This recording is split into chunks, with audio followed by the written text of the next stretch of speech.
It just really is. See, I really wonder. We've only seen.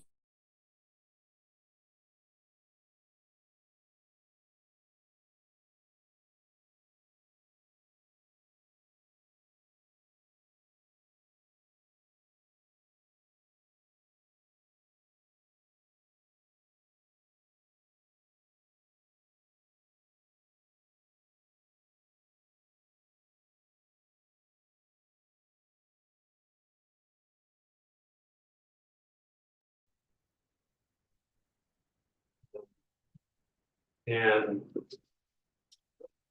Marion, Tim is out. I know Tim is out of the country. Yeah, yeah, he'd be there anyway. All right. Okay, roll, ready? Mhm. I call to order the committee of the whole board meeting at 6:35 p.m. I mean, 6:30 p.m. I'm sorry. On Thursday, April the 10th, 2024, in the boardroom of Oak Park River Forest High School, and ask for a roll call, please. Mr. Grossman. Here. Dr. Maharaj, Mr. Arkin, Here. Ms. Williams, Lee, Dr. Livingston. Here. Ms. I'm sorry. Mr. Greenwood, Mr. Costi. Here. I move to enter closed session for the purpose of discussing the appointment, employment, compensation, discipline, performance, or dismissal of specific employees of the district or legal counsel for the district and independent contractors and specific volunteers, including hearing testimony on a complaint lodged against an employee or against legal counsel for the district to determine its validity. However, a meeting to consider an increase in compensation to a specific employee of a public body that is subject to the Local Government Wage Increase Transparency Act may not be closed and shall be open to the public and posted and held in accordance with this act. Collective negotiating matters between the district and its employees or their representatives or deliberations concerning salary schedules for one or more classes of employees, and litigation when an action against, affecting, or on behalf of the particular public body has been filed and is pending before a court or administrative tribunal, or when the public body finds that an action is probable or imminent, in which case the basis for the finding shall be recorded and entered into the minutes of the closed meeting.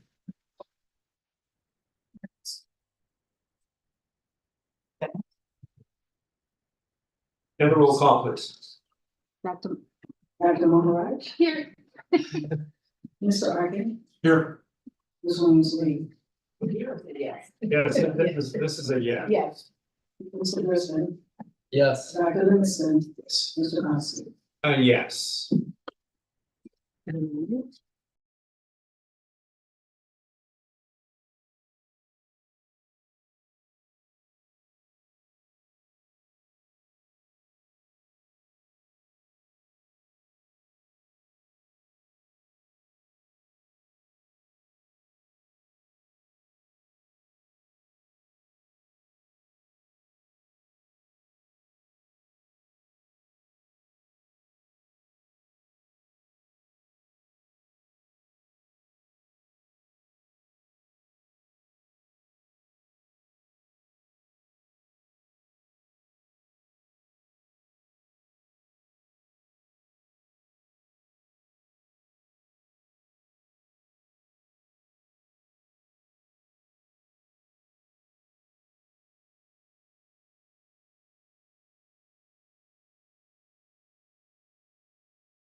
Right, good evening.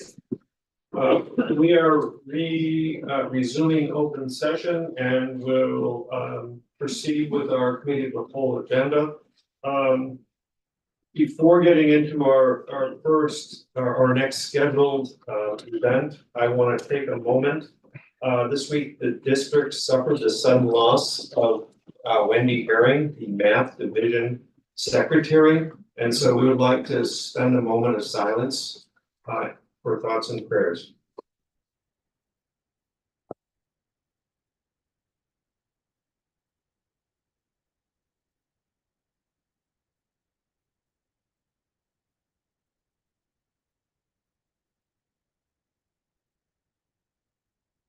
Thank you.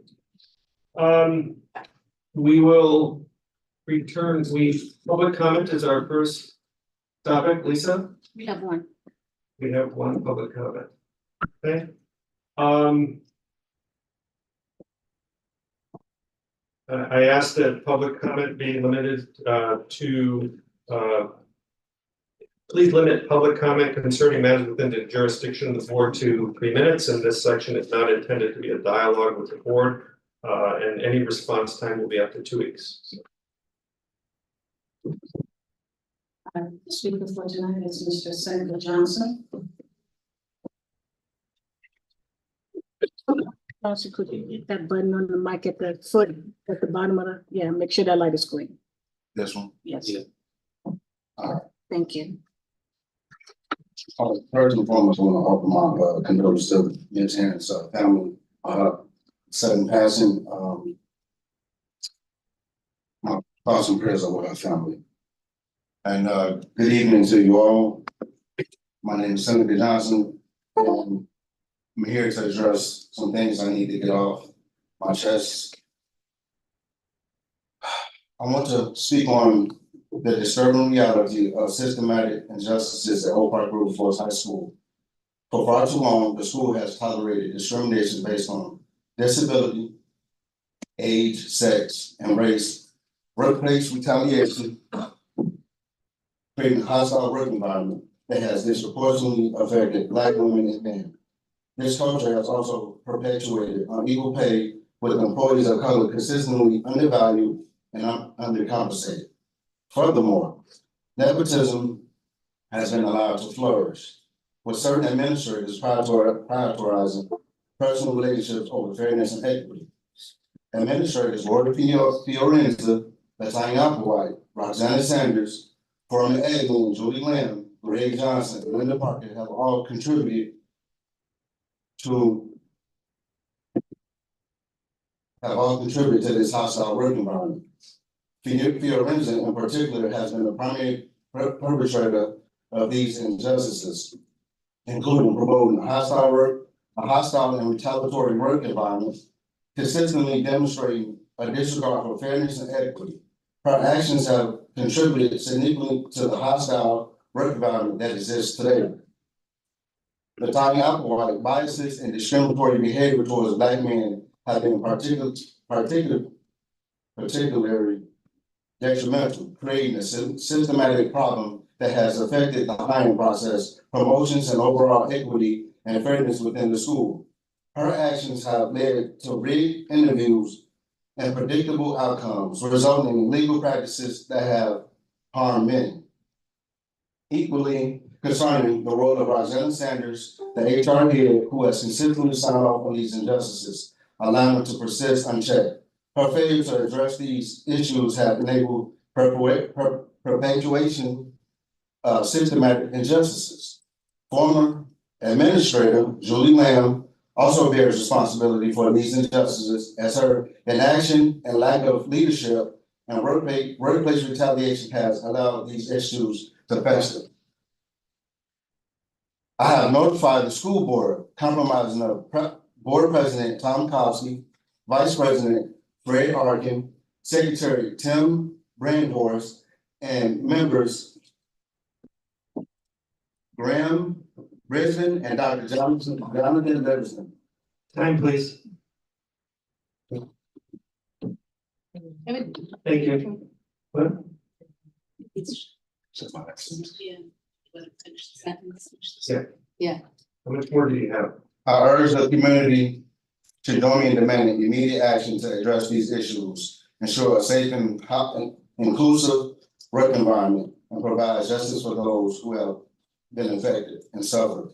I will continue to fight for the rights and dignity of Black employees at Oak Park River Forest High School. Thank you. Thank you. That concludes tonight's public comments.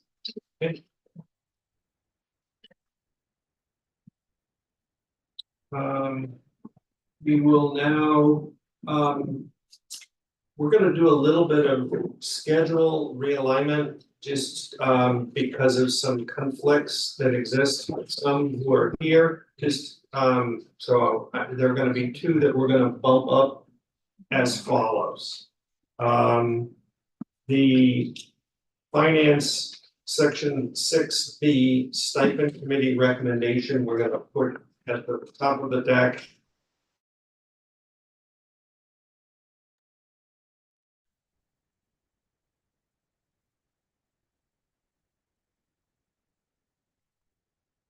Thank you. Before we do that, can we open the minutes? Oh, yes. That- Thank you. But before that, we're gonna approve the minutes. So let me just. So I move to approve the March 6, 20. Committee of the whole minutes as presented. Are there any corrections, adjustments that need to be made? Hearing none, Second. may we have a second? Yes. And we will have a voice vote. All in favor? Aye. Any opposition? The minutes are approved as noted. Okay, so we will start with item 6B, the stipend committee recommendations for the 2025-26 school year. Dr. Johnson, and Dr. Sanders.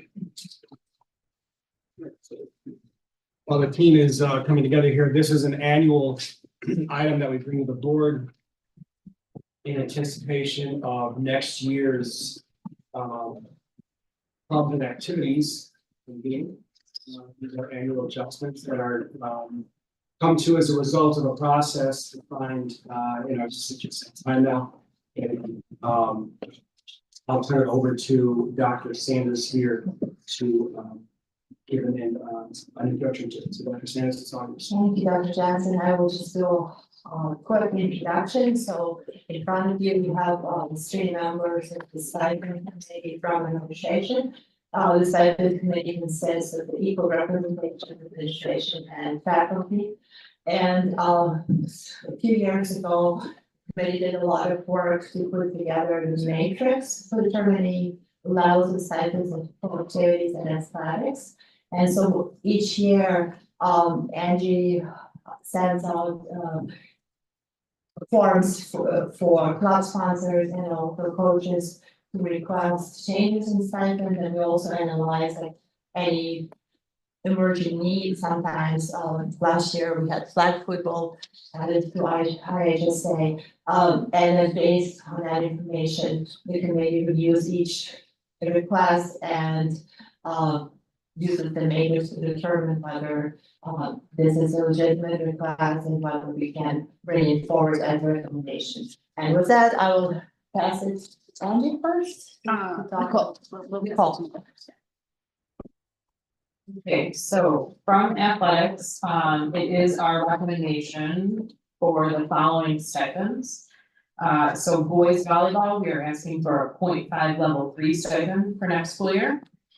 For girls badminton, a 1.0 level 4 stipend. For boys and girls tennis, a 1.0 level 4 stipend. And then we're asking for additional flag football stipends for girls flag football, because we have seen that number to be pretty great in the first year, and we anticipate that growing even further. And then we're asking for a change in stipend in boys and girls cross country. We have found an inequity in the current system with the length of season and where they currently fall on the matrix. So we are asking for an increase from them from a level 4 to move to a level 3 for their assistants and from a level 3 to a level 2 for their head coaches, because of the length of their season and how it is comparable to other sports that find themselves on a level 2, 3. For activities, we're asking for half of a level 6 stipend for Letters of Love, which is a new club that we've introduced. And then we're eliminating Spirit Council and 2 stipends for our snowball program due to participation.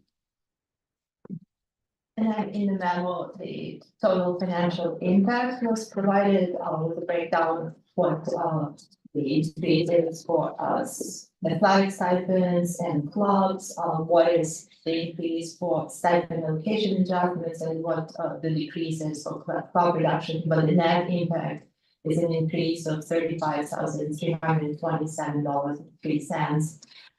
That's an estimate for the recommended increase to the athletics and activities stipend budget. We have also provided a snapshot from the EBF that shows that we are currently not up to adequacy standards for student activities. So that would bring us closer. We are currently at 90%. And this recommendation will come to the board to vote during the regular board meeting in April. Are there any questions?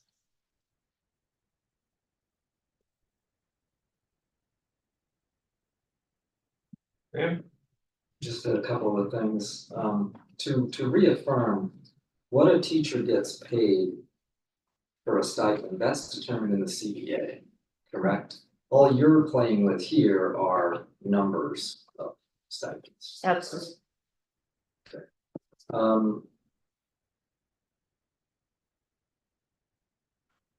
I'm glad you brought up EBF because we do quote unquote underspend on activities.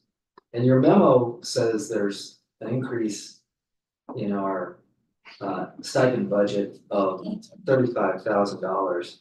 It doesn't say what that's a base on what baseline. So do you know off the top of the head what your activities stipend or activity budget is? Well, so according to EBF, it's $2,767,945.92. Right. So this increase is 1%, barely 1%.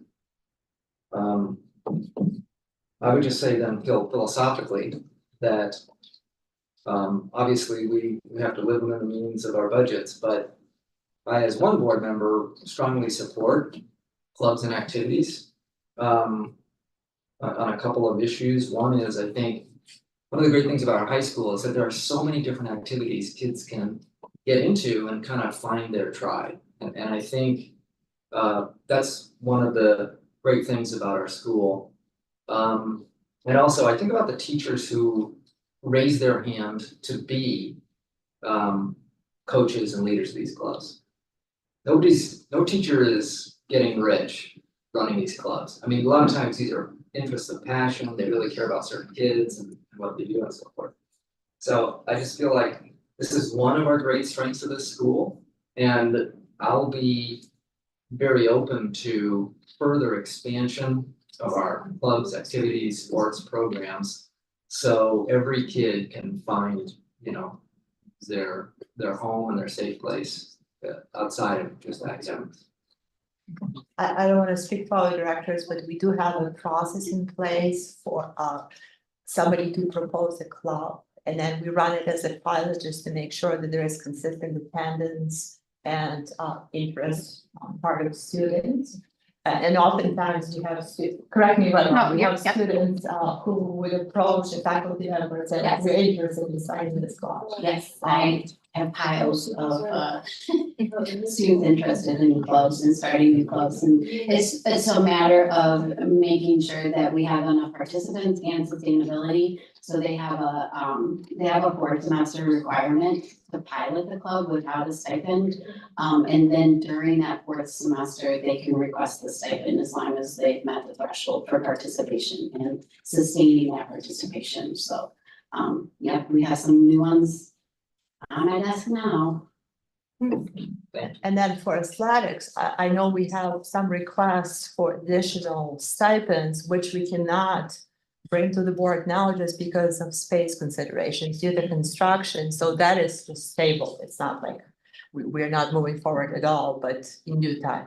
Correct, and we're looking at opportunities to provide to kids that maybe don't want to be as competitive in interscholastic athletics. So Angie and I have talked through various opportunities that we'll have through intramurals or kind of a more localized way of giving kids an opportunity to compete once our facilities are at that point where we can do that.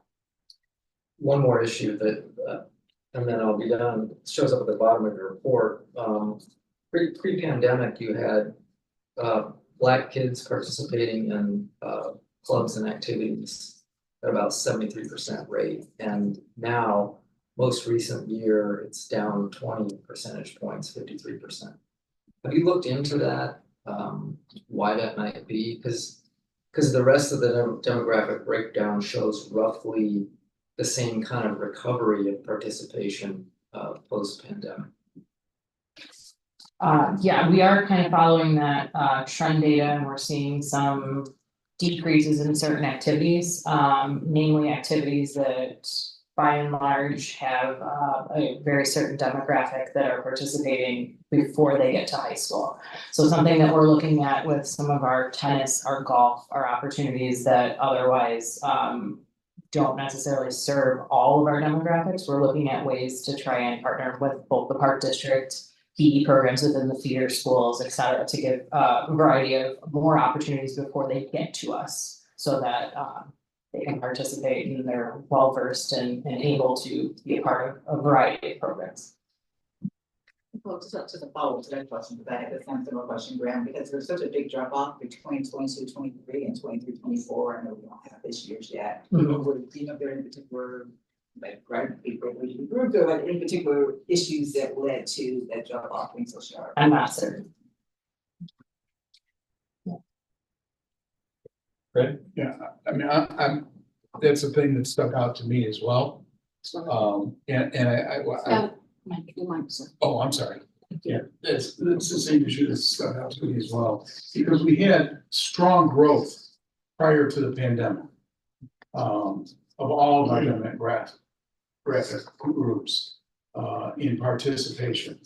And to see one group now really not recover, it is concerning. So, you know, the question is, I think you have to drill down and take a look at each individual activity and sport to see where the losses are and what's missing and why this is happening. Because we know there's a direct correlation between this participation, all right, in their academic achievement. So that's probably what concerns me the most of this. I mean, as far as adding the stipends, I think it's great. You know, you'll have my support for it. But I'm very concerned about what's happening here because it may also have ramifications, you know, on the other side of the building in the classrooms. Do you think it's an sorry? Are you ready? Yes. Okay. Do you think it's an option for us to have more clubs meeting in common areas that we already see people congregating after school? Having things that are like easy to jump into, like the Connect 4 thing in the student activity office. Maybe getting more of those and having them one day a week in like the lobby area after school. Cause I know a lot of students do stay after school because they're waiting for a ride or because they are living with their friends. And I think by moving clubs out of like closed door, we can get more participation. that is an interesting thought. So something that I can look into for sure. Please put that in the minutes. Spell. Yes. Spell that. Yes. Spell that one. Yes. Spell that. I'm just curious, I know that the weightlifting class, is there a weightlifting club? Yeah, great question. So we have a powerlifting club that's run through intramurals, and then we also have, do you call it just open weightlifting? So after school, the weight room is supervised, during certain times, and students can just go in there and lift. So we'll just throw this in as a data point, because I was discussing it with my senior daughter recently. I think she said that there's an advanced weightlifting class, but I think she didn't think there was, and maybe she missed it, but she didn't think there was a beginner one. And my most useful high school sports class was the weightlifting class. I went to an all-girls school, and they taught us how to use all machines, all the free weights, and it was very supervised, and it built so much confidence in them being comfortable in a gym environment, comfortable going in and just working out. And so I would just emphasize in terms of gender equity, the importance of that. So, yeah, and we also have an intramural that we call Blue and Orange Theory, which it involves it involves a little bit of cardio, but also like learning how to use some of the machines for kind of like Orange Theory. I think something that was just very clearly labeled beginner weightlifting, anyway, I'll just throw that. Yeah, I don't know if there's a beginner weightlifting class. I'm not sure. Yeah, so it seems if you're gonna have advanced, there maybe should be beginner first, anyway. Well, the advanced ones do enrollment at Triton. It's actually like really cool. All right, sidetrack. Yeah. Any other questions on the stipend recommendations? Thank you very much. This will be coming back to the board for vote on the 24th of the month.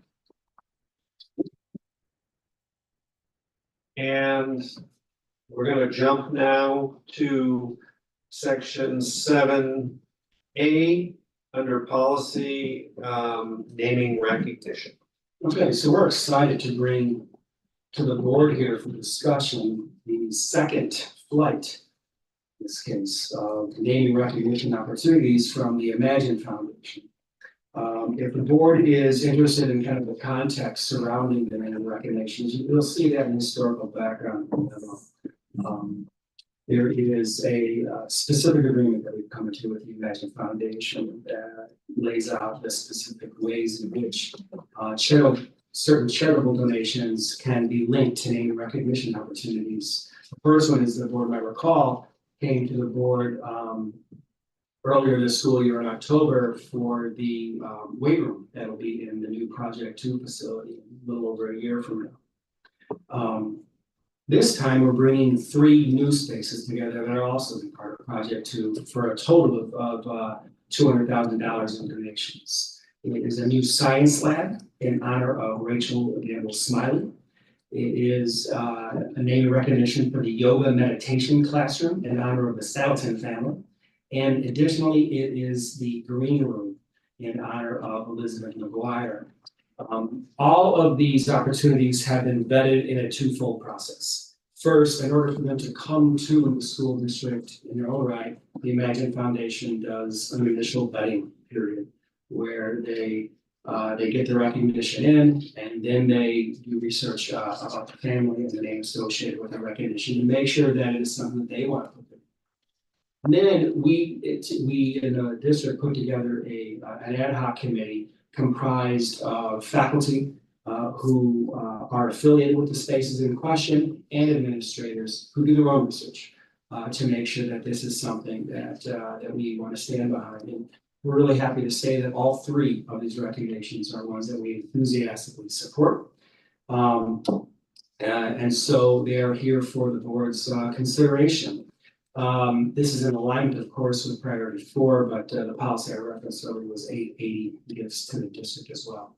If pending the board's discussion right now, the board agrees that this is something that is worthy of the naming recognitions that will come to the board in 2 weeks, along with the actual contracts, per our agreement with the Imagine Foundation that the board will sign for each of the recognition opportunities. So the board's free to discuss it right now. If you have any questions, not only can I help to answer it, but also Heidi really from the Imagine Foundation is here as well. If you have questions, and I guess the last thing I'll say before I stop talking here is that the members of the committee for this particular round in the district are all listed in the memo from the front line. So if you're curious who is part of it, and so Fred Arkin was part of this conversation, so he can speak to that as well.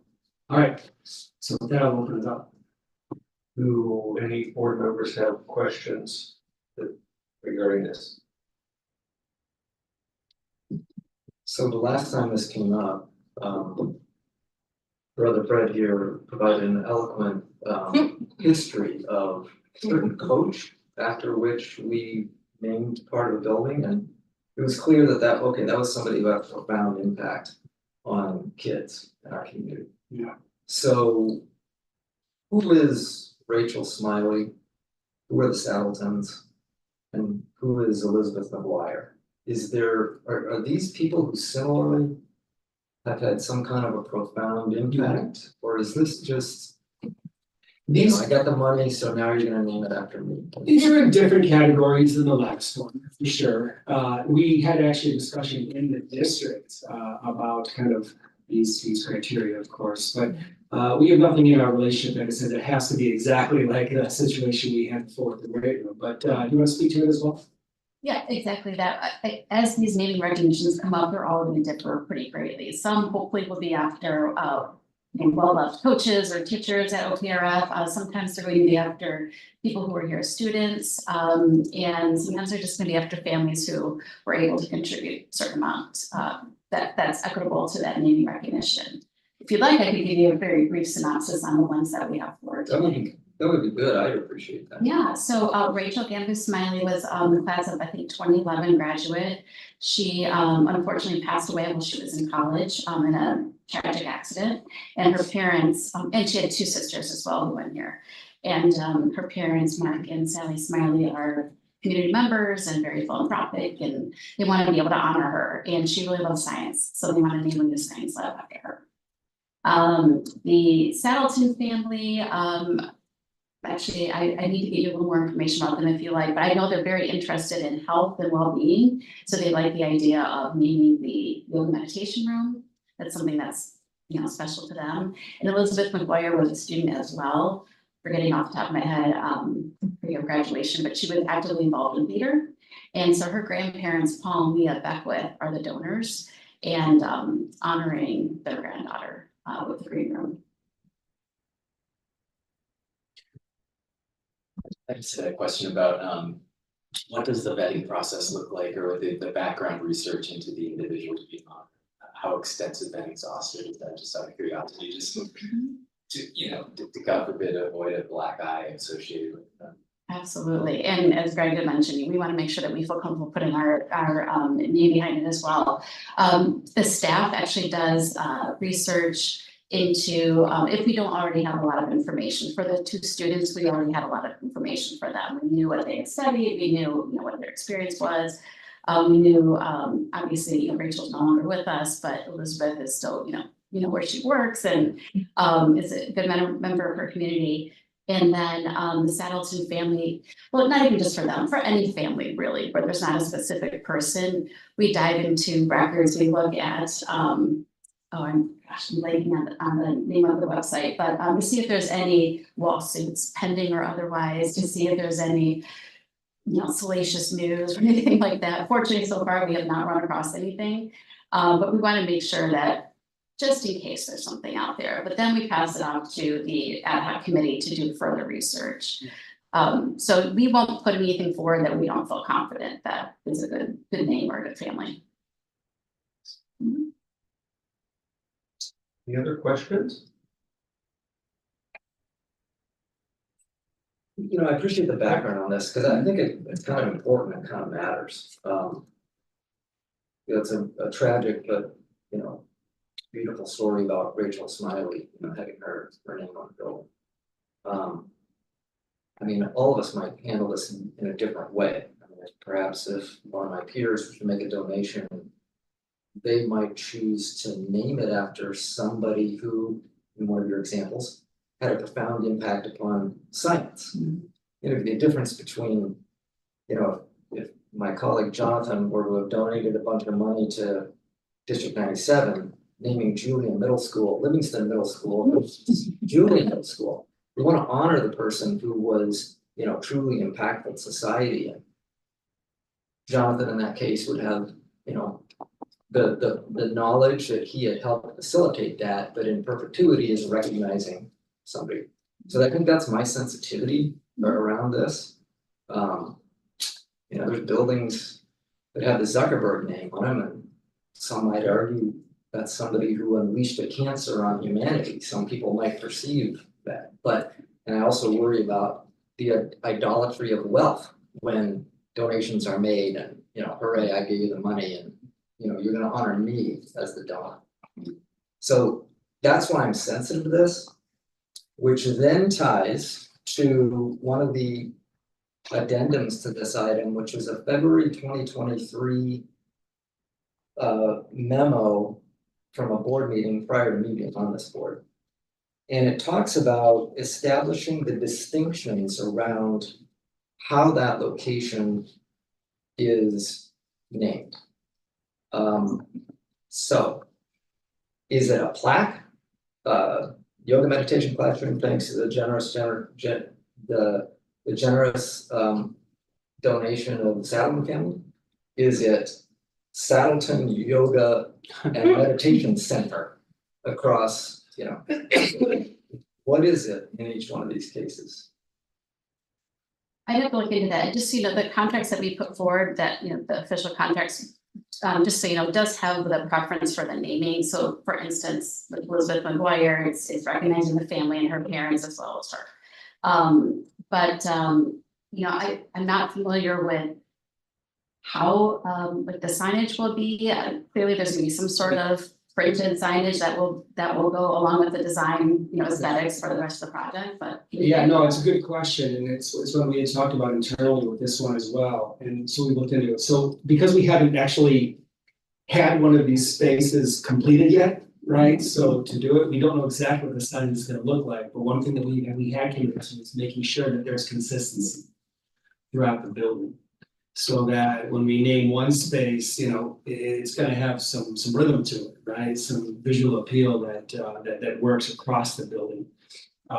It is true, though, that there could be variation within that, not only, you know, for the family, so on and so forth, but also, you know, this is the Saddleton Family Meditation and Yoga Studio. Or it could be in recognition, you know, that this classroom is made possible through a generous donation by blank. Both of those things are possible according to our agreement with the United Foundation.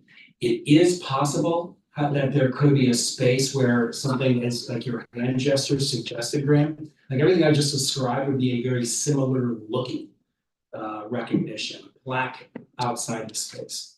It is possible that something a little bit grander could be proposed with a specific space, but that would have to be stipulated with that donation, so we understand exactly what that looks like. We had, I know, early in the process, taking a look at the gym, for example, if somebody wanted to have an entire gym. Now, do you remember that? And their name on the back of the wall of the gym, we would have to figure out ways to make that work and see if we would entertain that, but that would be known here. What we're talking about here is some sort of consistent plaque or something like that outside of these spaces. Yeah, Okay. To your point, I well, can't speak for everybody, but I'll speak for the foundation, and there's zero intention to take away Oak Park River Forest High School. We don't want this to become, you know, the Arkin, right, but we don't want this to become the Arkin High School either, you know, so it's, the intention is just to typically is to honor people, and we have far more donors than we have naming recognition requests. Most people just aren't interested in that. But for whatever reason, some people are, usually to honor a family member or, you know, favorite coach or teacher. So it's much more about honoring, but also this is pretty typical in fundraising for particularly new spaces or capital campaigns like this, and it does encourage some people to donate. So I think what's most important is that the money's coming in to do what's already been approved for these projects. But there's zero intention to take away the importance of the name of the high school and turn it into, some other idolatry, as we said. And there's a timeline for these as well. This is not indefinite. Right, and yes, depending on the recognition itself, which typically depends on the size of the donation, it's anywhere from 10 to 12, I think, maybe 15 years. And then in the contract, it stipulates that the D200 can determine to remove that flag or just remove that naming recognition, and that's understood. So it's not in perpetuity, it's kind of limit. So I think one of my concerns is having to do with, and I'm all for the name recognition, but my concern is communication and to make sure that our donors, that they're clear about, and we understand what their expectations are.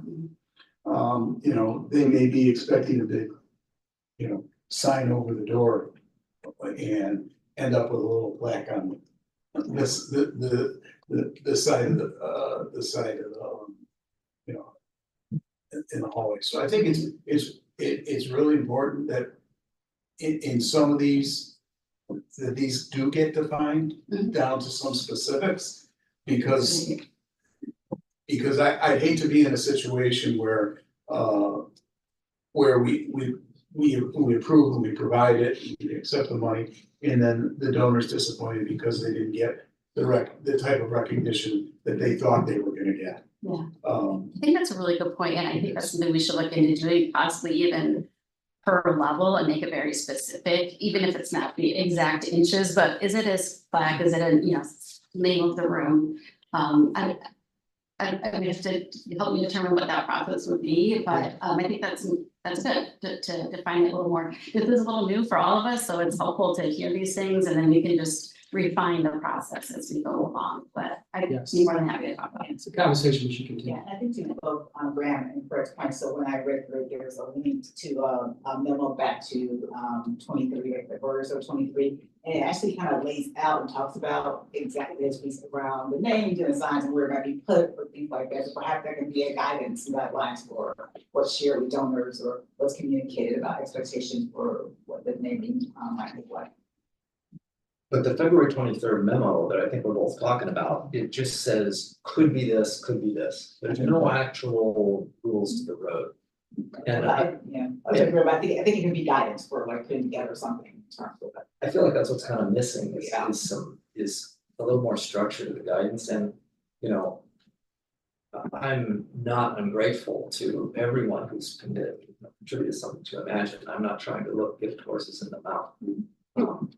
But Fred, you have another good point as well, just in terms of consistency, also of expectation, Right. One donor got this, and another donor expects the same thing, and they don't get that. So I just feel like a little more rules to the road could be good, even around proportionality of signage, not always necessarily linked purely to dollar amount. It feels like we gotta think through this a little bit more. That's right. So I'm not against this. I think it kind of goes with the territory once you've decided that you're up for a public-private partnership. This is what tends to go along with it. I personally have a lot of hesitations about, so I'm willing to look gift horses in the mouth a little bit. I have a lot of hesitation about public-private partnerships because I feel that often in a lot of arenas, private donations do drive things that are not in the public interest. And when we were discussing this and whether we were going ahead with the partnership, whether we were going ahead with project 2, what I said then, I hold by, it has to come from the public side of things, right? The decision on what to do has to come from the administration and the board have discussed this renovation, this new building, et cetera, have decided this is something we want to do and that we are behind. Once that decision is made, you can then decide, yes, we are also open to inviting private contributions. But if you let the private donations drive it, then you end up with things like, what typically happens is that symphonies get funded and graffiti artists don't, right? Like, it changes the nature of what gets funded in public art. And we don't want that happening in art, we don't want it happening in education. So I'm comfortable with how we run this process. I think it's been run in a way that has been driven by the public good of the students. And so, given that, I'm okay with putting some naming rights on here. My only hesitation is you want to think about what are you going to do if someone comes and donates $2 million and wants to name it the Willy Wonka gym or whatever it is, right? So it may not just be a family name. It could be something very goofy, very whatever, not necessarily politically problematic, and so you might want to have a plan for that. I got to rename the high school the Willy Wonka High School, for example. I wouldn't, but could imagine someone. So yeah, I do find it a little distasteful. So like in that memo, you have, in addition to the recognition opportunities listed above, the foundation anticipates that there will be a donor wall in which donors above a certain threshold have their names listed without a dollar amount, but probably with a visual indicator of gift magnitude. And I just don't know if that's necessary. And then below that you have a digital donor wall, which is names of all capital campaign donors scroll by, acknowledging gifts at every level without listing any gift size, right? So the second item acknowledges all donors. First item says, oh, but we're going to put the donors who donate a lot of money in big letters at the top, right? And I don't love that personally. So I'm not sure we need it.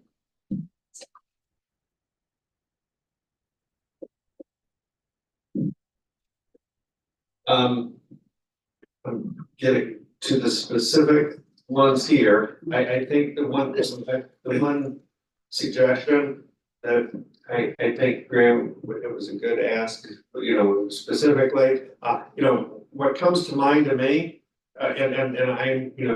I'm walking through Lindbergh Park, and so our park district does a lot of naming. Right? They have little subtle memoriams, so do they have anything documented that we can learn from in their naming, because they do it, and I think it's the way they do it is tasteful. And so if there's a reach out to them or anyone else, that might just be that missing piece that we're looking for, that addresses the level of I would say subtlety, right? I mean, Well, it has something to do with the community center.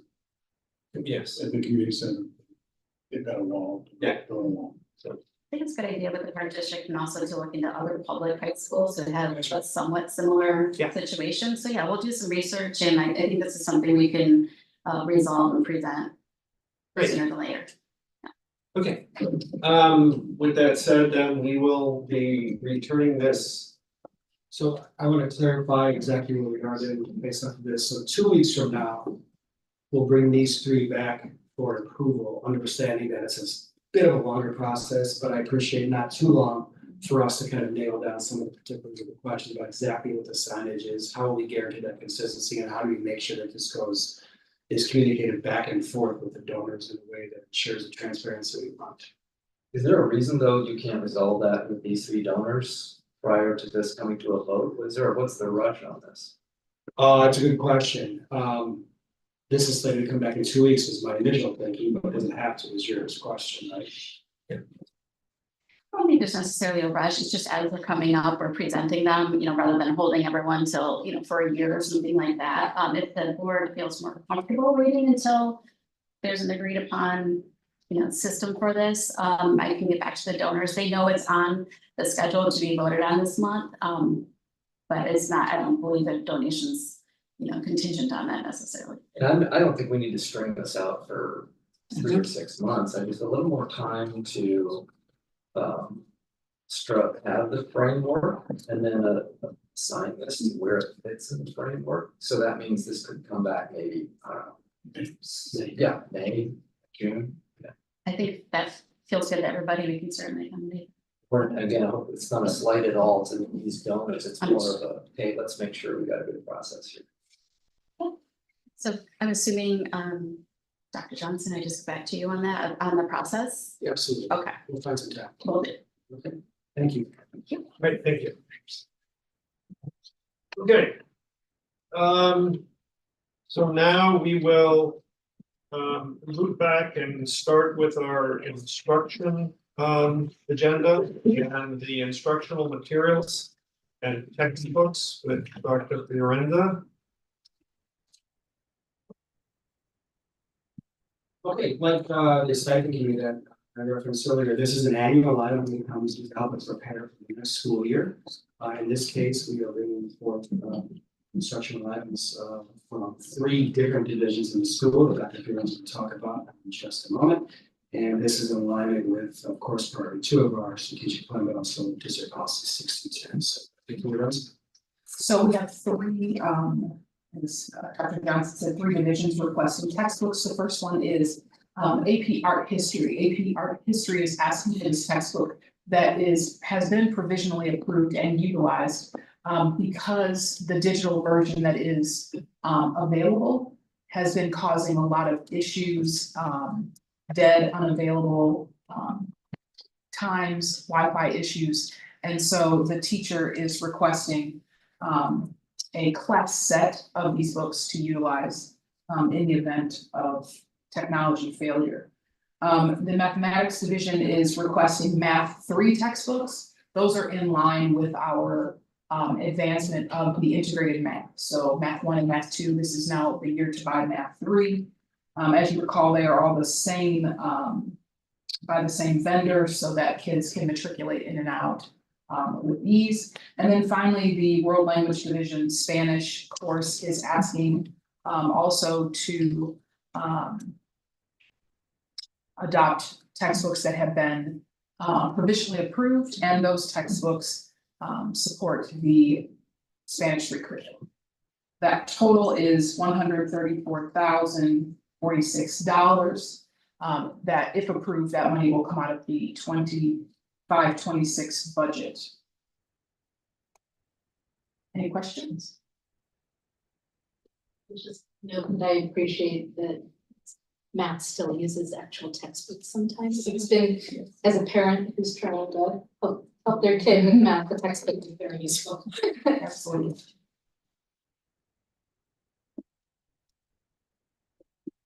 Other questions?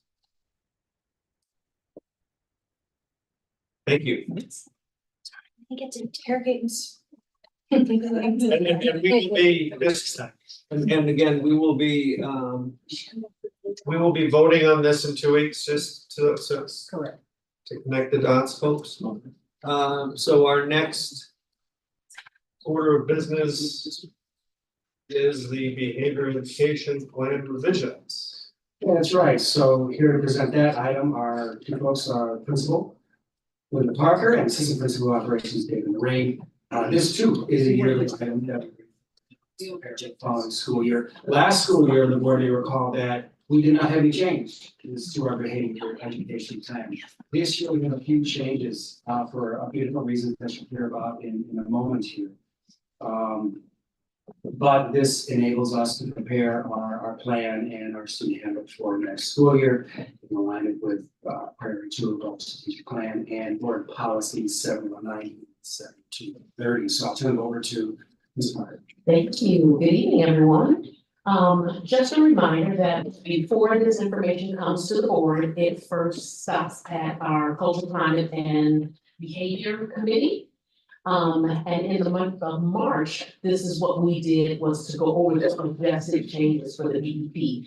As Greg mentioned, there were no changes last year.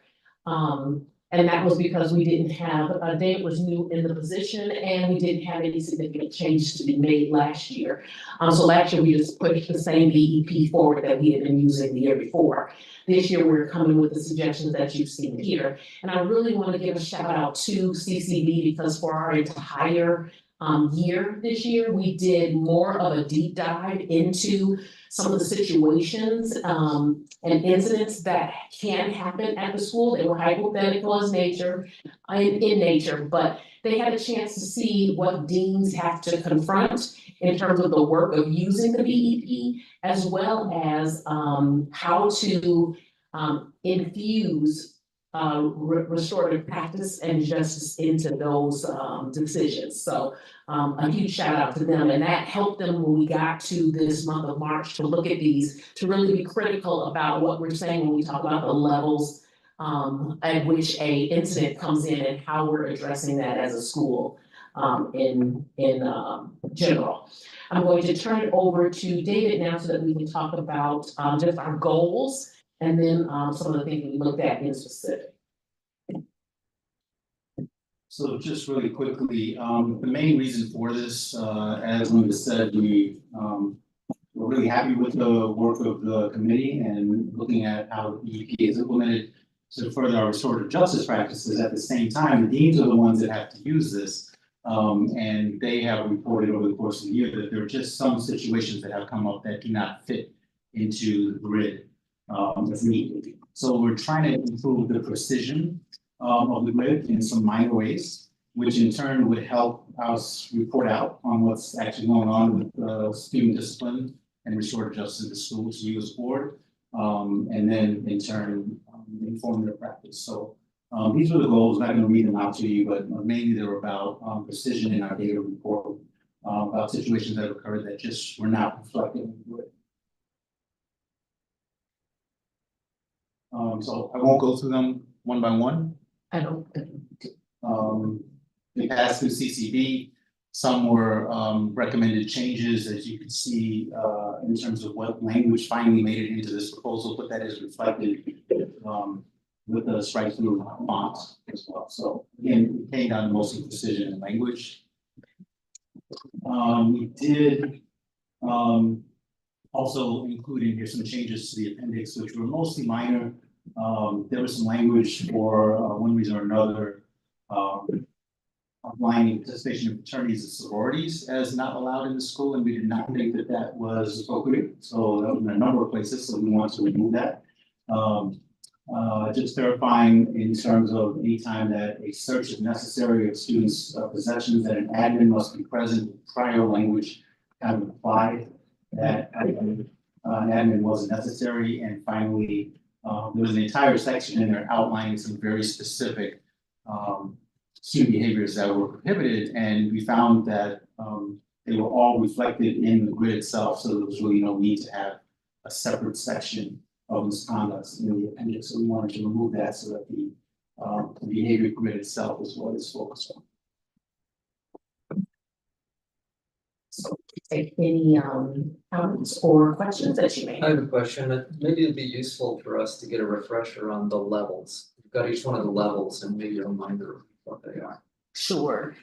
So the difference, a major difference between the BEP and a code of conduct is that our response levels are about responding to incidents as they occur versus giving a judgment to the level of how bad something is. So response levels go from 1 to 5, with response level 1 being a classroom managed level, meaning it does not reach to a dean or another adult. It's handled within the classroom or in the hallways by staff at that level.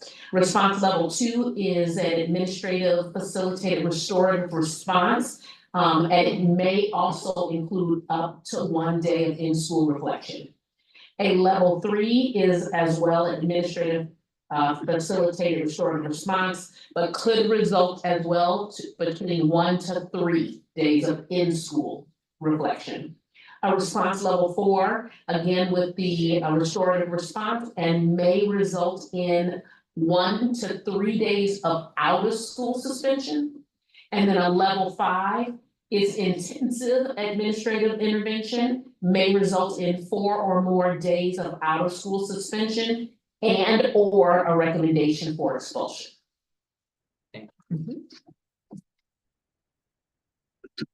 First, So I saw in when it said like what policies it was addressing, it was also addressing discipline for individuals with disabilities. How is that reflected in the grid, like the differentiation there, or is that just like our own thing?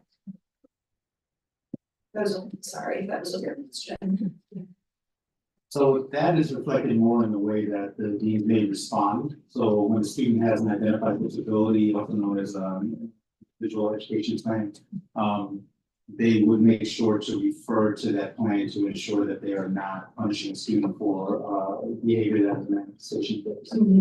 So if the disability comes into play, that conversation is had amongst the deans and the IEP team, but it's not necessarily reflected or changing the behavior group. Yeah, and then I know that last section in the appendix that talked about like specific non-allowed behaviors. I thought that was kind of helpful, at least for me as a student. I mean, I'm not a student going around misbehaving, or maybe I am, I don't know. But having like, because that grid, when I open that planner, it is so overwhelming. It takes up half the planner, and how many students actually read it? I think having one page that's easy to look at, what the response would be to a behavior, is easier and more helpful, because not every student, and most likely not every student, is going to read that grid. And so I don't know, I just kind of disagree with that change. I just want to clarify, you're referring to the section in the appendix that outlined like 20 behaviors. Yeah. So the concern there was that those were 20 specific behaviors which were picked out, and there were definitely things not contained in that list, which are have to be addressed by the deans as well. So it's kind of like both double duty, but also wondering why these specific behaviors are called out and there are things not on that list. Sure, I totally see that. I think if we're fully leading it, I think having something easier, like a cheat sheet of some sorts, with like behaviors and responses maybe, could be helpful at least. I mean, I don't think many students are planning out their misbehaviors, but like, I'm not like searching through it like, okay, how can I get this only classroom managed? Or like the restorative admin stuff. I love my dean. I would love some restorative action right now. But yeah, I think like having something that's easier and not the whole grid. I think we can definitely think about different ways and maybe also brainstorming with students of different ways that we could bring that information to students, even if it weren't just as an appendix. We hesitate to in leading it because we want people to understand about it's not comprehensive. So it becomes well, what if I do something that wasn't on this sheet? How are you addressing that when I didn't know in advance? And so it gives that. It's not, everything, but I hear what you're saying in terms of having something that gives students an idea so they can like, oh, okay, this could lead to this and an idea. So we can definitely talk more about that. And then I have one more question. So all of the deans are included in this discussion about this, including my favorite, Ms. Thompson? Yes. Okay, did she say anything good? Ms. Thompson always has great things to say. She adds great things. Let's move this to closed session, guys. I want to talk about Ms. Thompson. Any other comments or questions on this? I have a question and a comment. The question is, in the cover memo, it is my understanding, but I didn't see it, that this will be moved for vote in 2 weeks, so that's it says that you hope that we will approve it, but the specifics are we will be seeing this in 2 weeks. Yes. Okay, and my comment is, more of a reflection on governance, okay, like one of my favorite things. And because I think this is a good example of how governance is working in my opinion well. We have an appreciation for CCP. CCP is doing the heavy lifting as a committee and put in serious time, as you've articulated, right? To do the heavy work, to come in before the committee of the whole to have a final view before it then is voted for the board. So as we talk about how things get to the board that votes, there are a myriad of different paths through either ad hoc committees or such, but this is an important committee with CCB that has this as an annual requirement. And I've seen this over a period of time, and I think it works. This is good governance, so appreciate that and the participation of those who have served it up to this point. Thank you. And with that, we will move on then, thank you. To finance. Yeah.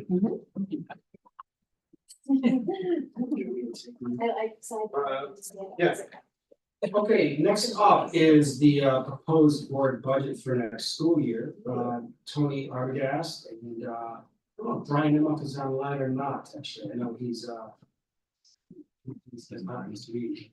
But what the board sees here is also an annual item that we bring to the board for next year's fiscal budget. We see a reduction, or I'm sorry, an increase proposed for next school year in comparison to this school year.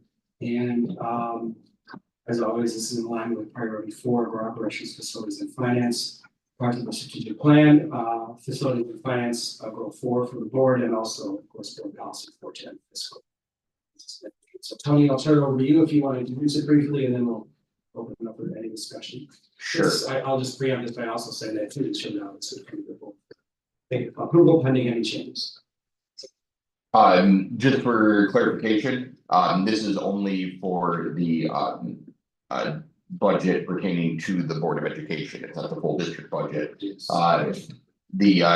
Staying relatively consistent outside of 2 areas. The first being web-based programs and licensing. It would be moving from board docs to Diligent. That comes with the cost of $6,000. And then $50,000 added to legal and attorney fees, just to reflect current spending levels and trends. Other questions from board members?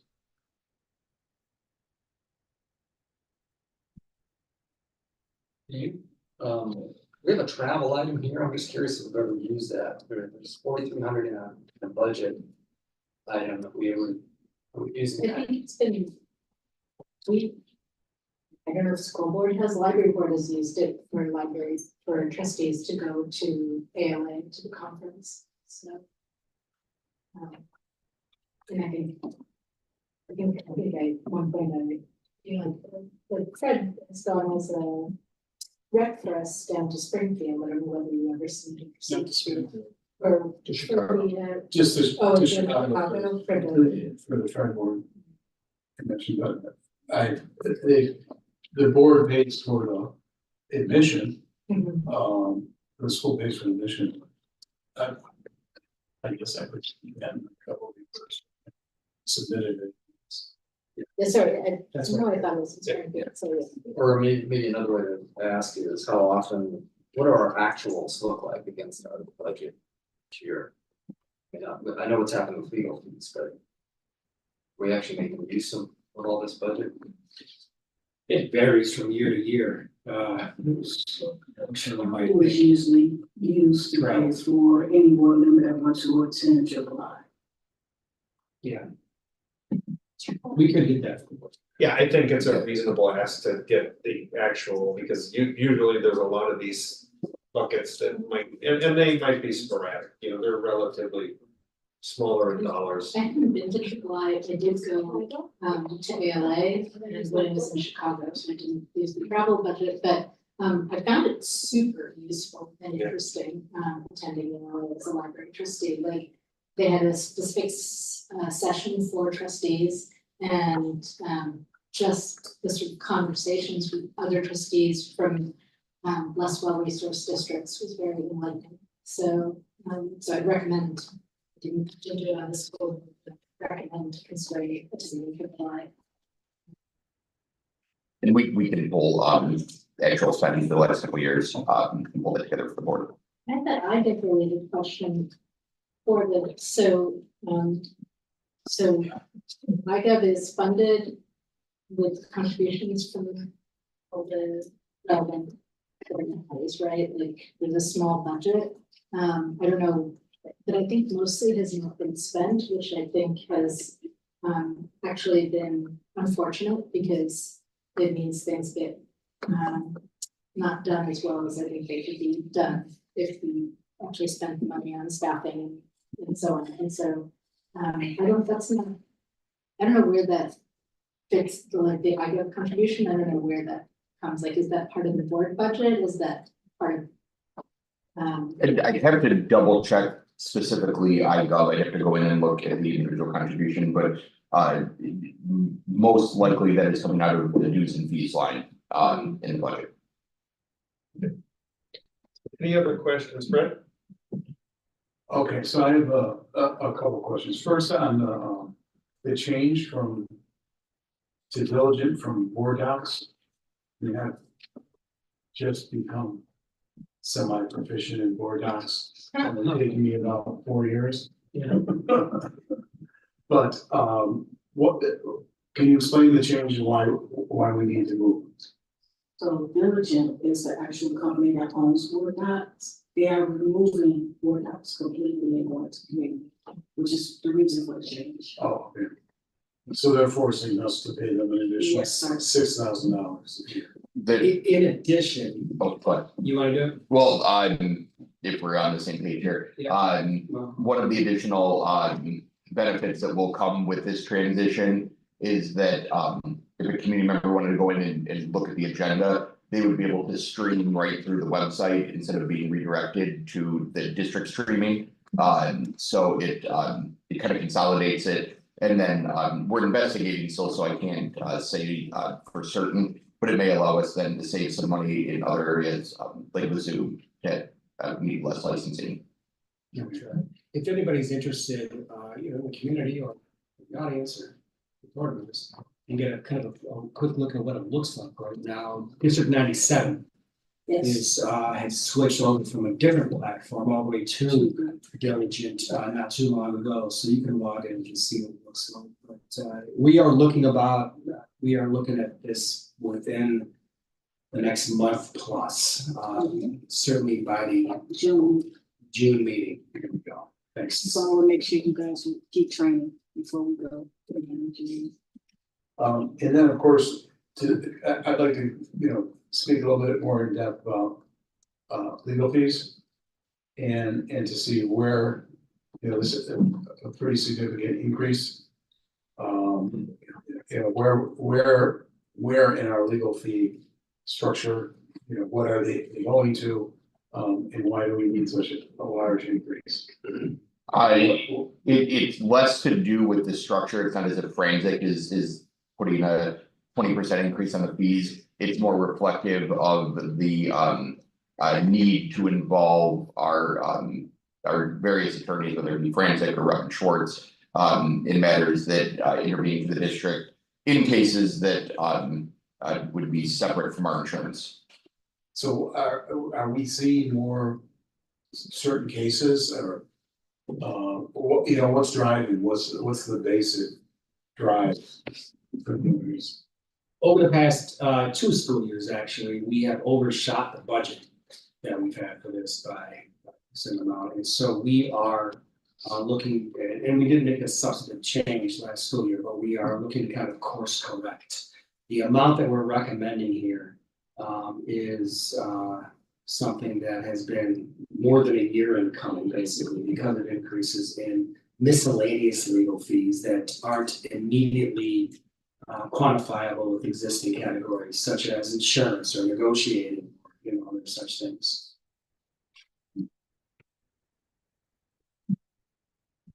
So we've had several conversations about how about the limitations of board docs, and especially looking at maybe identify a better vehicle for real-time dashboards and things like that we can engage in more regularly.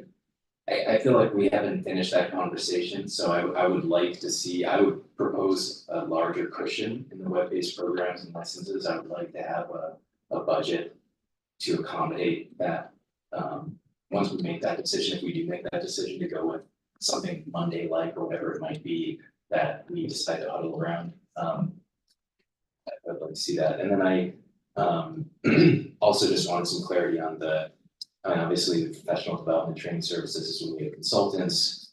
What's the miscellaneous contractual line? Yeah, I'm asking what was it call that.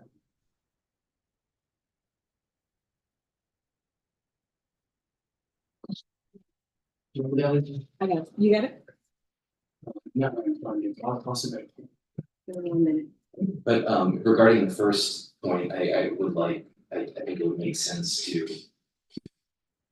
add some type of cushion to that line. So to give us the flexibility to use something like what we've been discussing. So your miscellaneous contractual is our plus, IGov communication,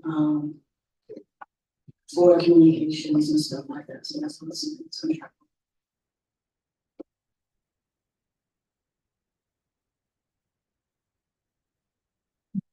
Any other asks or questions on this? I have an ask or a thought, which is, by far and away, the largest is legal. And do other districts all budget the same way? I mean, the board budget would look the same.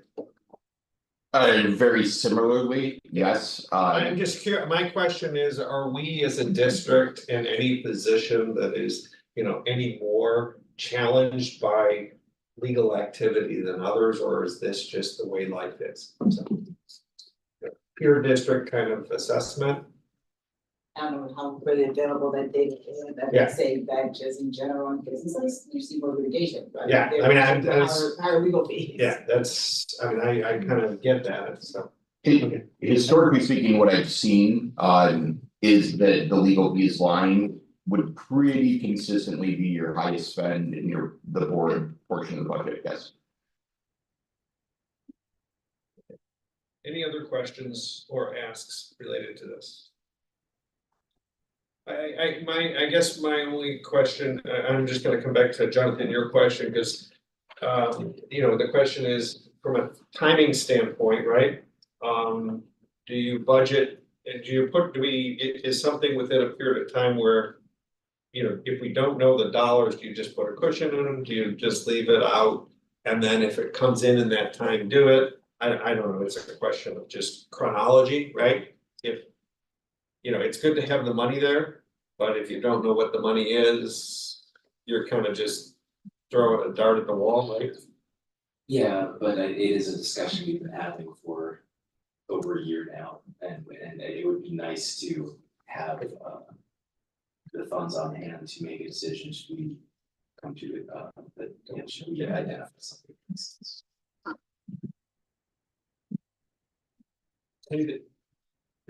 We just need some direction on that then.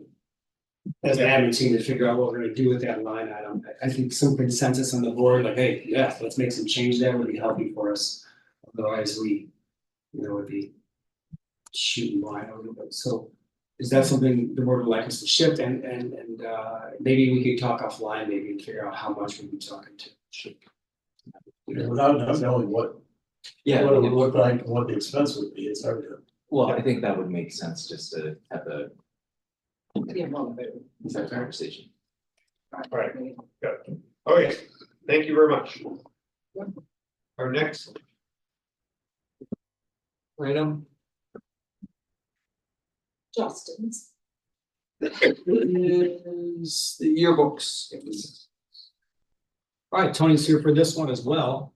Excuse me, cough. So annually, we need to approve the contract for yearbook renewal. In speaking with our academic team, Justin's is a great partner of the district. We pretty consistently put out a high quality yearbook. Mr. Thomas, our director of purchasing and transportation, has been working with them This renewal of 4% is very consistent with what we've seen in the past. So it would bring the current cost of a yearbook from $39.45 to $41.03.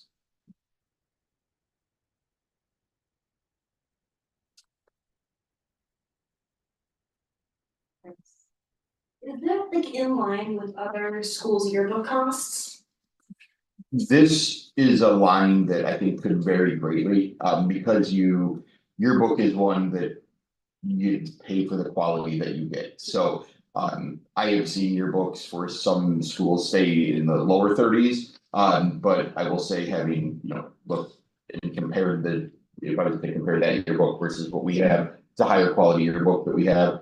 And I think that also fits with the amount of work kind of on an academic programming side that goes into the creation of the yearbook, where it's not just an after school club that meets to put it together pretty quickly. Yeah. This might not be directly related to this exact line item, but I was wondering if we could look into like a program to like getting more yearbooks, especially to seniors, like ordering some extra. Because like there are obviously some families who cannot afford our $40 cost. I mean, I think eventually it's kind of feasible. It's more feasible than some other costs. But I think, I don't know, in many of my other schools, I have free yearbook, which is kind of rare. I think I did go to a very small private middle school, but it's just a thought. I think this ties into the, conversation. We were having our last board meeting, I'm sorry, about, sort of what are the, the costs of the extra costs of being a student here, and are there ones that we can look at, so. That's actually slated for us to discuss on this agenda later on. And I'll give you on all the future agenda items that need to be discussed. So this could be seen as packaged into that. So idea of what kind of support.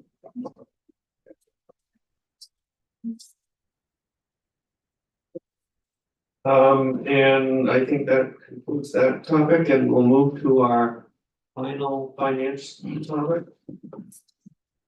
All right, this is a change order for our Verigy contract. And here to help give some context for this one, Jeff Bergman along with Tony Arbogast.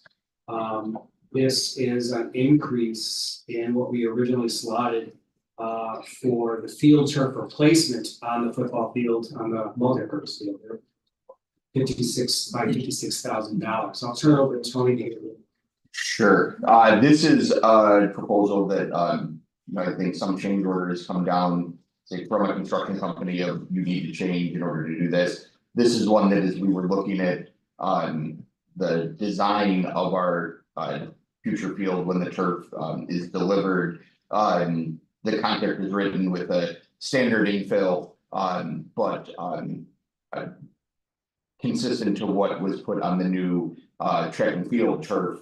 There's newer technology with the infill, kind of the rubber infill that goes in between that lowers the surface temperature of the turf itself. If you've ever been on the turf field during a really warm, hot day, it can feel 10-15 degrees warmer, maybe more than what actually the air temperature is. So on a 90-degree day, surface temperature could be anywhere, upwards of 110 degrees, where then your athletes or students or coaches are on something that maybe feels like 105 degrees. This brings that heat radiance down in order to keep the temperature on the field consistent with the air temperature of the day. Yeah. I have played soccer badly in high school on a field like that. It was miserable, and I have in fact seen students faint in those conditions. The only thing I kind of wish there was here, Tony, is can save up to 1 million gallons a year and needs no ongoing maintenance. It would have been nice to have as part of this, like, a 20-year projection of the savings of putting in this kind of field. Yeah, and I realized too, as I pulled kind of the italicized portion from their highlights of the product and the website. Because we're going turf to turf, we may not see the realization of the savings of the water because we're not going from natural grass to turf. But there still is I would say this is a safety item first. We will get all of these benefits, but the greatest benefit of this is the safety of whether it's students or community members or athletes or coaches or staff on the field. Having that ability to keep that temperature a little bit cooler for them, or in some cases significantly cooler, is a really big deal. What about there's nothing here about I know that any turf under, aside from using natural grass, the injury quotient goes way up for the athletes that are using that surface. Is there anything to share on that topic? Because that would be a concern of mine with using anything other than natural grass, is that just it could be a much higher injury quotient.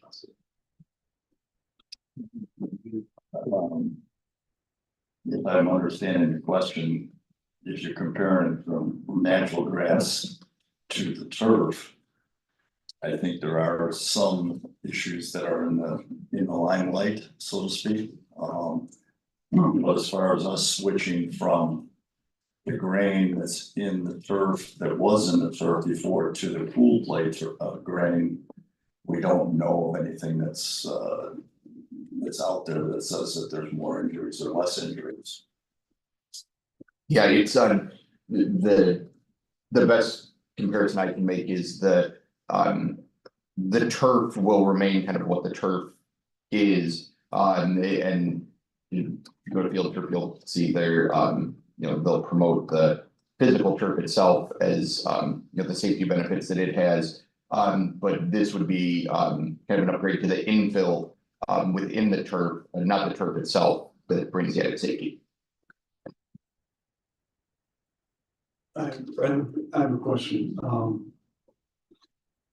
And I bring this up because I am not a fan of change orders.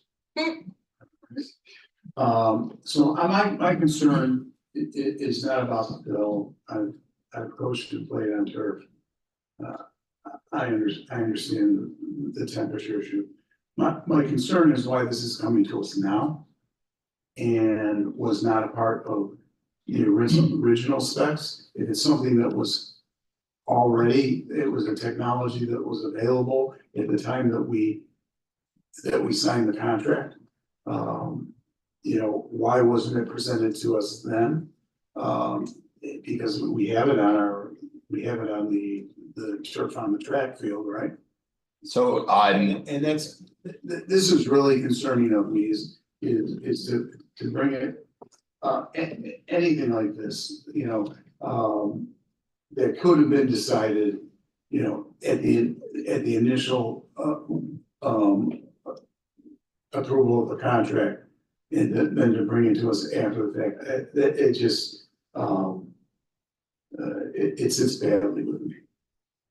Yep, this when we had Verigy quote out the replacement of the turf, where the miscommunication happened is they quoted us based on replacing like to like. So the technology kind of lives between, wasn't available when that first turf was put in, has since been developed and went on the track and field area turf in that project. So in them giving us a like to like replacement comparison, they replaced it with the infill that was on that field and not on the new fields. And it was not, it wasn't noticed till we got into the details of the design and saw the spec sheets of the actual turf itself. When that was brought forward, it's something that I will put the blame on my shoulders. That is, being that this is our first guaranteed energy savings contract with this district. We we can see now, like in the future, how we prevent this going forward of getting all of the spec sheets done with the contract.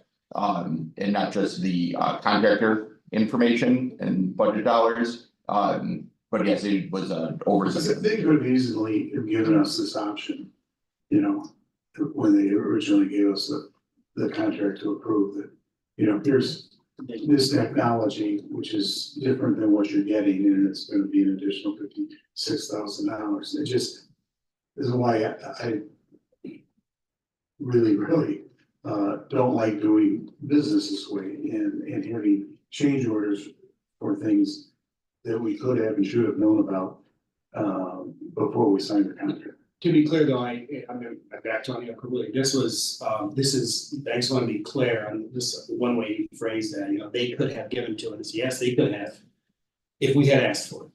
You know, Verigy is not field trip company, right? The specs that they got for this were that was the default. And this is something we missed. We missed this in-house, Fred. This should have been.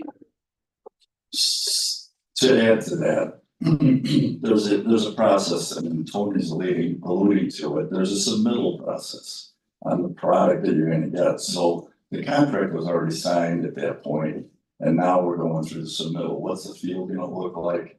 What's the logo look like? What's the lettering look like? What's the size of the lettering?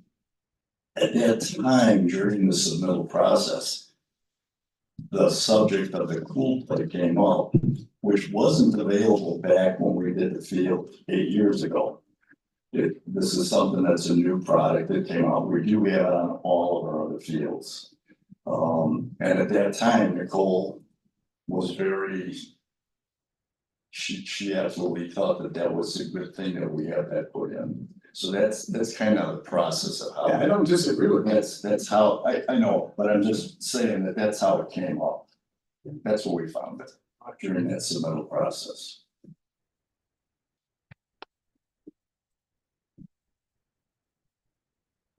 My questions were Fred spoke them, so I'm gonna double ditto him, which is I hate change orders, and you know, this one really is a kind of a kick in the head. In that, you know, and what we're doing here is we have a practice that we use that we put in place elsewhere, and we're not, you know, and it isn't part of this, so we missed it. You know, as we look at that, and I'm, you know, you said Verigy is not a field company, right? Which you know that we've raised the concern. We've got these different entities that are involved in different parties, and when you do that, you run risk of gaps, and those gaps have to be shored up by some type of where there's commonality. And I guess my first question is, does our architect were they involved in this work? Okay, so then I'm just saying who, so it's all then right on our own in-house things, but it is a gap, and it really irks me. So.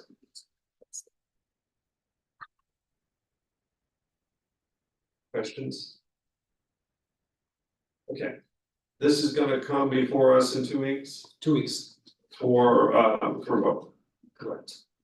So the extra 56K, where is that getting absorbed elsewhere in the budget?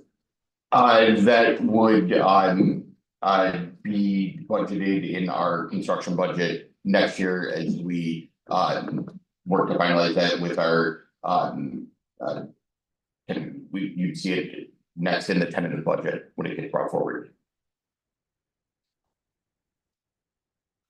But I mean, do we have contingency? I guess coming to it from a project standpoint, forget the budget, from a project standpoint, do we have contingency dollars that are unspent that can absorb $56,000? Because we this is one of the downsides of a guaranteed maximum price contract is there is not a contingency amount in that contract because we know what the guaranteed maximum is.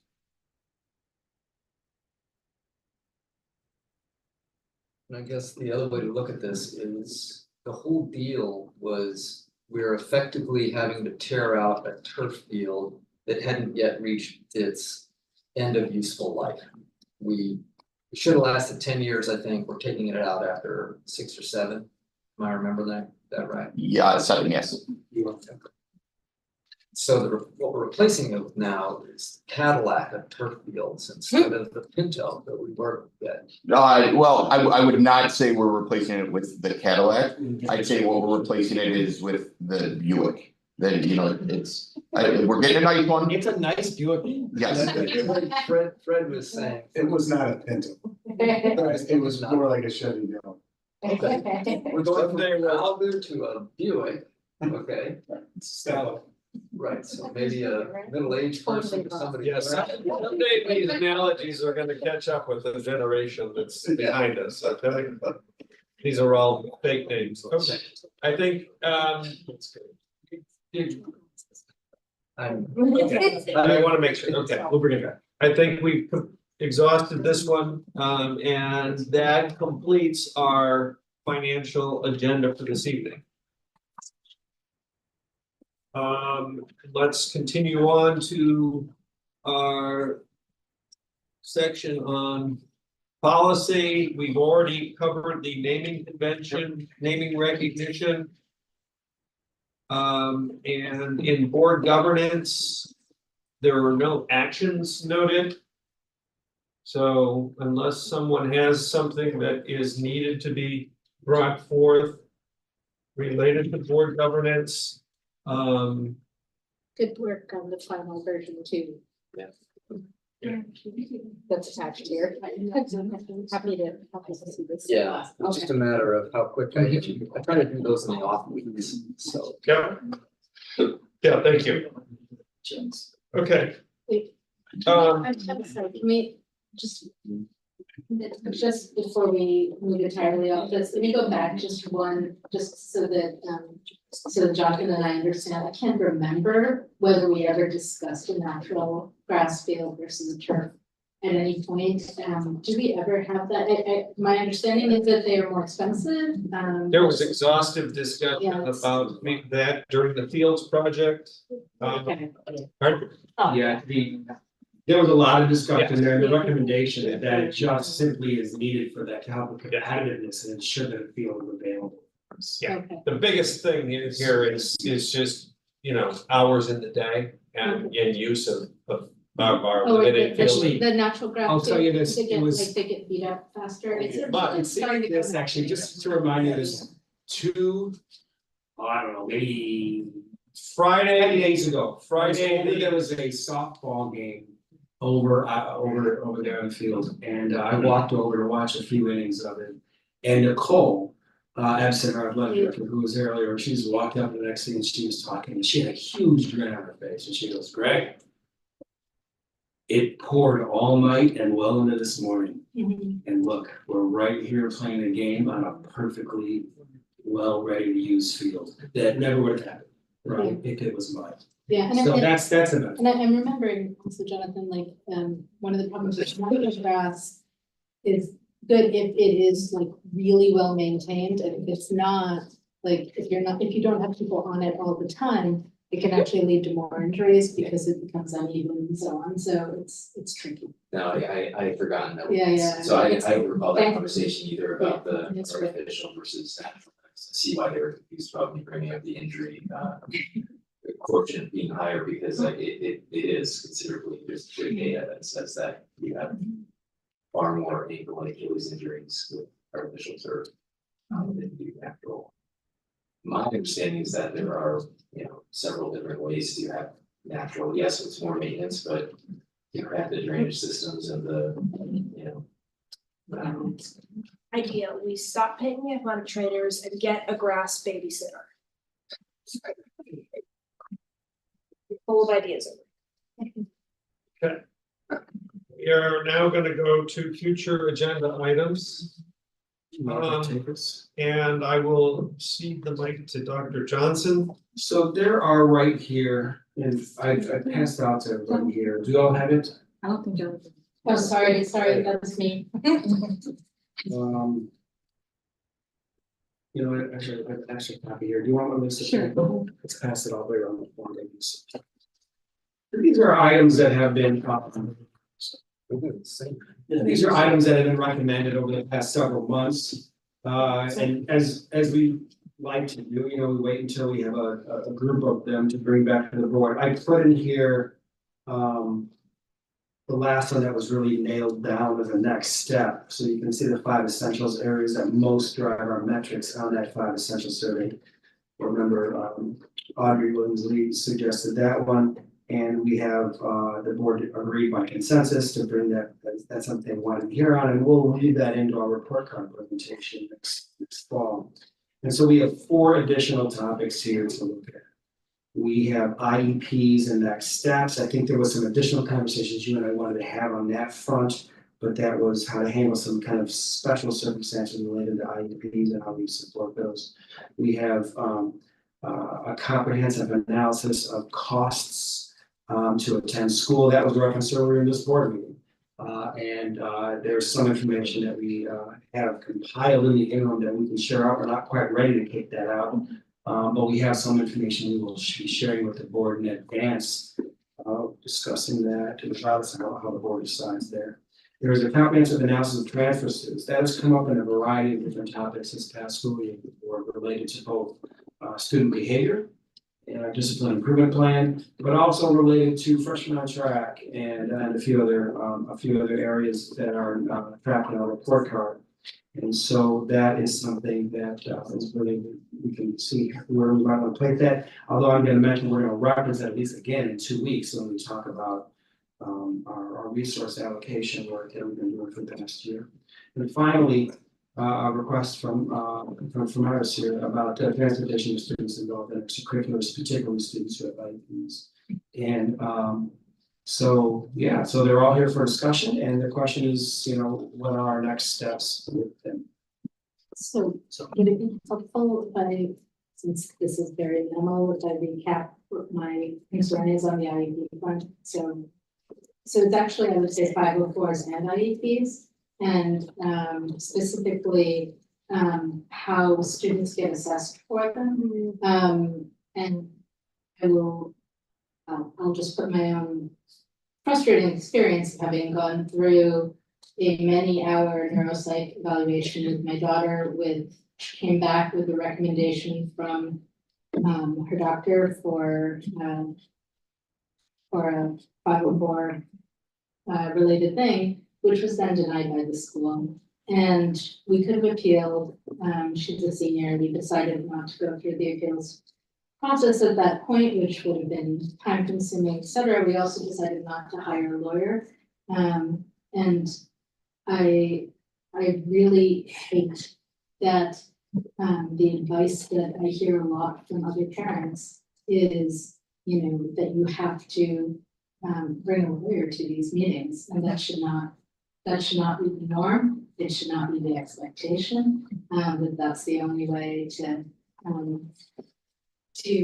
get a fair evaluation. So that's my frustration. And I would say that from what I'm hearing from a lot of parents is specifically that if your student is not like flunking out, if they are struggling because of disability related issues, but their grades have dropped from an A to a B or a B to a C, the school's response is to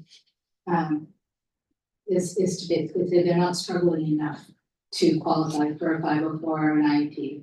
And I actually think that is hugely problematic and potentially could get us into legal trouble. So I think because you've shared all of that right Yeah. now, I'm going to request that the board come to consensus on this one. There's some extra information that I really do want to share out about the exponential growth that we have seen. So I just want to be clear, just for anybody listening, the implications that we are denying 504s universally is not supported by any of the data. I didn't say universally. I mean, they're increasing dramatically over the past 5 years. I understand. So, and I apologize if this shouldn't be a back and forth, but there's a complexity to this data that needs to be explored, and I think we should be doing that. So I would just say, I didn't say universally, and I'm not saying universally, but I do think that there is I think if you dig into the data, you will find that, that quite a few are being denied that probably should not be denied, which have budgetary implications, no doubt, right? And so, anyway, that's my argument. I also want to add, I had the same exact experience my last 504 meeting of the year. And having a student who's actually on the 504 on the board table is probably really helpful for that. And I mean, my accommodation being denied wasn't a big deal because it was mostly just to show colleges. But as a district, I think we need to put a bigger voice to doctors' recommendations. We shouldn't be taking them flat out because there are some funky doctors out there. But I think we really need to figure out a way to have someone who's to advocate for it. Instead of it being a group of people just arguing why it shouldn't happen, there should be one person in there playing devil's advocate. Or 504 hours advocate. So the question really is, I'm sorry. No. Yeah, we're trying to assess what we do next with these 5 items, right? I'm just trying to process it, we're not here to solve any of them, we're trying to determine what the next step is, whether, and whether the board as a whole is in, if there's work to be done, then what's that work? Is that work to be done? Is there work to be done to know what work needs to be done, which is in some of these cases, right? Is it, do we need to go a next step, or do we have a defined target? And then, does the board support as a majority that this be one of the areas that we resource and put ourselves behind, right? That's what this new new business section is about. You need to get alignment to say, Are we, is this coming together as a topic? Is it something? So can I hear this dialogue, but I'm not sure what the, what the work is that would be, we would be saying, let's move ahead with it. Is it, or, because it's a lot of TBDs and so what is it? Or do we still need to define that? Topic by topic is the way to answer. Yes, I'm on the one that we were just talking about, but we'll go. We're talking about criteria, process, monitoring and evaluation of these things, right? It's just the overall kind of management of this, is that right? And the data that's surrounding it. Is that a good summary? Yes, I think so. I mean, I think a more transparent process would be, to the extent it's possible, with confidential personal information. I mean, like, I'm not quite sure how you do that, but yeah, that would be right. So I don't think a process on 504 evaluations and how that kind of has played out and is playing out and what it looks like has happened since I've been working with districts. So I appreciate that a lot. Yeah, and specifically because I think often 504s are asking for fairly simple accommodations like extra time on tests, which I don't know what the budgetary cost of that is for the school. So that would be something that would be helpful maybe to the board to know, right? Yeah. So Yeah, I'm definitely curious about this, especially just comparing it to, I mean, I know we're dealing with minors, you're not adults, but, at least from, I assume you share this perspective, as a professor, the change in just being way more accommodating for the DRS requests at the university levels is profound. I mean, you rarely see, there's very little resistance or pushback. So I think it is an important thing to look at and see why there is any significant volume, if there is, of rejections. And so this would be to inform the board, if there's been any action that would be needed from a board perspective, and just the analysis of kind of what's been happening. I'm just trying to get clear. To borrow from a common refrain from Tom, This would be an explanation of administrative work, right? This isn't something that comes forward for action necessarily, unless what comes out of this is a need for more of something that we need from a resource perspective, but that would be a secondary thing after the first information comes. Okay. And education, again, level setting so that the board is on the same page to understand. Yeah, I think that would be important. I think the analysis would be important, but sometimes, you know, they are what they seem, sometimes they're not, so it's be helpful to. Okay. Good. I think that defines that one, and you know, we haven't still said, do we wanna do it? Right, we're just, that's what it would be. I think we should go through them all. Yeah. And then we can, just so that we understand, right?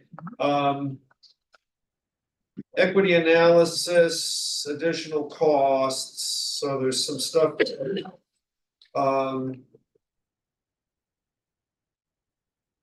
This is just preparing data. Correct? Yeah, this was a comprehensive look at additional costs, and it's hard to know. And this could be never-ending expansive, so we really don't have really good kind of guidelines on exactly what we will and won't include in this. However, I do know that the department has already looked at comparative data for prom costs, for example, for us and other school districts. It's gonna be very hard for us to get some sort of estimate in place for miscellaneous costs with prom. And I think when you first introduced this, my memory, and forgive me if this is inaccurate, but I think it was dress costs. Yeah. And it's gonna be really hard for us to get a measure for such things, so we can do things that we haven't touched. And they didn't control what me in terms of the content ticket. Yeah. Yeah. But I mean, and- Yeah, I wasn't expecting, I think I just mentioned the dress cost is like, prom is expensive. You know, does our ticket need to be this expensive? It's kind of the part that we have control over, right? So. I think understanding what those, I mean, when I look at this, Pittsburgh, what also came to mind was not just about understanding those costs, but I know that there are some financial supports that are available for families who are based, so even just sort of understanding where they're, like, what at school do we have available as help support. What I would have found useful, won't be here, but like for these additional costs, I'm kind of picturing columns where here are the required things, like these are the annual fees that they pay for their books or whatever it is. Yeah. And then second column is not required but expected in order to fully participate, such as getting the yearbook and being able to attend by the prom ticket, you know, and then the third column might be like something like costs to participate in our extracurricular clubs, and that is like transportation to events or, you know, whatever else. Those are, I guess, the main category buckets that I would care about. I appreciate that it's clear. Yeah, because we've seen the pieces here, but it's just they come in different places, and this is to get it in one view. Can we add the calculator to that, please? The calculator, so like the calculator is like mostly required for like all the math classes. It is $120. Recommended calculator. The recommended calculator is an expensive computer. Yeah, and in general, the problem with the fees, right, my general objection to fees is, you know, why do we make the students buy each calculator individually? If this is actually something that all of them are gonna need, why is it not treated like toilet paper where we buy it in bulk and get the bulk discount, right? And so, you know, I'm not saying that's gonna apply to every single item, but it really feels like some of these things that, you know, it's the school supplies at the elementary school, the middle school, right? Like, if you can buy them in bulk, then you get significant savings, and having people go individually to Target or wherever to get their pencils is ridiculous. So. It's an argument. Yes, and I think also, you know, to look at how those are processed once a student leaves the school. I mean, you have an investment in calculators to just pass on to. Yeah, it'd be great to have a calculator and that program, right? We have like the nicest calculators, like the teacher lender calculators, so nice. Like they just changed the calculator recommendation my senior year, and I'm not buying a $120 calculator. My calculator rent is. All right, our next topic is calculators. Wait, I'll take this one. Is Okay, so you took that one and instead of transportation for students. No, well, no. the next thing, No, let's go. okay, a little prioritization. Where does this one stand to determine? What? Did I skip one? Yeah. Oh, I'm sorry. I was so calculating here. Yes, the comprehensive analysis of transfer for students. And so Dr. Johnson, you have say it's partially addressed, et cetera, but Yeah, well, you know, the purpose of that report coming in 2 weeks is not really this, it's kind of perhaps illustrated in some ways through the report. Can we, first of all, define transfer students? Is it correct in defining them as students that that come to us from other than D90 or D97? That's how I understood this meeting here, yes. And I think we should also, because it was first, I think, brought up in the context of the freshman on track data, or at least prominently brought up there. I would like to say that for the purpose of this, I would like to look at it in the context of any school year, regardless of when the kid comes. Right, unless the board is really only interested in freshmen, fine, let's articulate that really clearly. What exactly we'll take a look at, it looks like Ms. Parkers wants to weigh in desperately back. Students who attended high school somewhere else and came into our building. Oh, that too, right, Not necessarily freshmen who are first timers. so any grade level. I would agree with that. Yes. No, well, I think what we were really concerned about, we're being able to determine the freshmen that come from 90 and 97, where we can gather data. All right, and versus kids that come from other districts or other schools where we may not be able to have access to that data. Well, I'm just curious, what about the, when we look at like Grace or Ascension, I mean. Yeah, I think- Your schools? No. Okay. No, those are considered, I mean, they're not considered our main feeders, when we talk about them, are 90 and 97. and when you say gathered, when you say gathered data, Fred, to me, it's beyond gathering data. It's where we have professional interaction, so we can talk to them about programming and I mean, there's. Okay, that's right, I mean, that's, Yeah. maybe that's part of the data, but it's. We're not blind, right? There's not a blank screen. All right. I think what Fred was saying is what the conversation was the last time. It was freshmen who have not been in one of our feeder schools, and how do we get their information? How do we know the curriculum that they have been taught, what they've been exposed to? Sometimes their classes are called something different.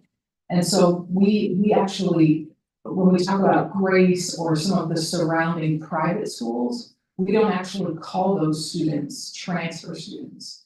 We just say they're from Grace or they're from this other school.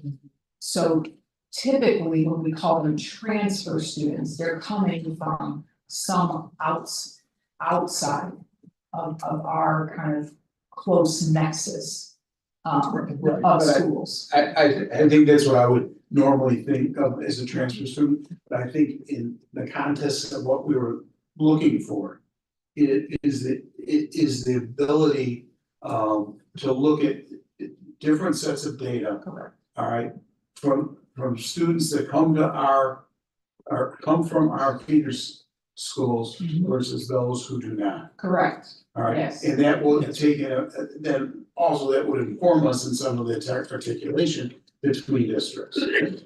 Yes, I think when we look at this, it should be, as you're saying, because we do notice that some of the schools in our nexus that might be private schools, those students might be coming with different skill sets, different abilities, different grades than a student that might have come from a more urban school and transferring in here. Right, and I think this part of the genesis of this was the freshman on track. It was. All right, and then because we know that we were at 90% and then but we also know that of that 90%, all right, or actually it's a 10% that are not on track. 5% of them by the time they're seniors are back on track. All right, and just to be able to drill down to find out who they are, where they're from, what school sets did they have, what were we able to do with them, et cetera. Yes, that's exactly what we talked about. Okay, so what would the work be here that we are trying to determine that we want to support or not? Wait, can I, just a procedural question, since Tim Benhorst's name is on here as a board member and he's not in attendance, should we pass this by him first before pressing further on it? I don't think it's needed. I think Fred was just speaking to it, and if it wasn't Tim's name, I think it could be Fred's name. And if Fred doesn't wanna have it, I'll put my name there. Okay. Okay? Just checking. Cause it's been a common discussion point, so, okay, so what would the work, what? No, go ahead. What would the work be that we're asking? Cause this is analysis, this is digging into the weeds, right? It is, I mean, I see what I hear generally described, and so maybe it's good for me to say that, and then if I'm wrong, but I hear like, who are these students? You know, not, you know, in a demographic categories and all sorts of demographic, who are these students in our school historically? And what kind of trends do we see and how can we kind of categorize and describe them? Not, we aren't at the point where we are talking about, you know, intervening in supports and what data we get from various places. We want to know, what are we looking at? What's So that's a step one. That's step. Yeah, so That's it's not something we a can comprehensive, it's a step one, we'll say it's step. Okay. All right, we'll say that. And number 4 is transportation for students involved in extracurriculars brought forth by our delegate, Miss Iris. Okay, so here's where I'm at. I think when I first posed it, it would be an immediate thing. I think we need data. So I think we need to send out a survey to all parents and students with IEPs and ask what extracurriculars are you participating in and what's holding you back from participating in more. The fact is, again, teen students are limited, and even instructional students are limited to the extracurriculars that are for those kids. Best buddies, Special Olympics. And oftentimes when we look at that data, I think we'll see that a vast majority of them are only participating in those activities, which amazing activities, love them to death. But I think the first step to fixing the cultural issue of intellectual disabilities at OPRF is having gen ed students interact with them more often. And if we can't do that academically, we should do it extracurricularly. And I think we need to reach out to parents and figure out why are they not participating in other stuff and how we can then encourage them to do so. I also wrote down Special Olympics swimming ? And that's not a thing you can do. So I hope you like it. So I think, Iris, it wasn't clear to me that this item was specifically about focused on students with IEPs involved in extracurriculars, so I think, so that's just. But I also heard students with intellectual disabilities, Yeah. there are lots of students with IEPs who don't have intellectual disabilities to the level and the extent where Yes. they're recruited from things. So in terms of figuring out the population. Yeah. What's your biggest concern? I mean, my biggest concern is obviously individuals with intellectual disabilities. However, have you sent out a survey, where's our line being drawn? I think going for all IEPs, since we know that the IEP line, or maybe even all IEPs excluding just medical conditions. Because I think that that is a good general demographic. And then when you look at what that, I think some of the barriers will be similar. I think, because, or how about this, students with IEPs with transportation credits. That is where we send out our survey, that is the information I want. So I was a little confused also, the way this is written, it almost sounds like a busing question. That was kind of the original thing, and I wanted. Yeah. When I walked in here, I kind of wanted us to figure out a way to get special education students to clubs and from clubs. But the fact is, the issue isn't big enough to warrant an actual plan yet, is what I realized. But I think that I want this to be a bigger goal of OPRF, is to have more students with intellectual disabilities involved in our clubs that are not for those kids. And are you defining that as IEP kids? I'm defining that as IEP kids who are in either the instructional or the BET program. Could you broaden the definition and say this topic is about underrepresentation of IEP kids in extracurriculars? Yes, Could I go even further step? and we go And say underrepresented groups and look at the racial. Underrepresentation of clubs and athletics and activities, period, where does that underrepresentation exist? What is the root cause and what's a game plan for addressing it? Because I wanted to bring forward this item we discussed tonight, because this is just glaring with this. So could we roll these things together? Yeah, I know it does fit in with the stipend discussion. I mean, that was the resources we're using, but this is just looking at another demographic and calling it out, right? Well, how did you, I guess my only thing why I keep pushing back about the population is IEPs are really broad. True. I mean, Yeah. so you will have students who don't want people to know that they're on IEPs, who have IEPs, who you would not know were on IEPs unless they get called out.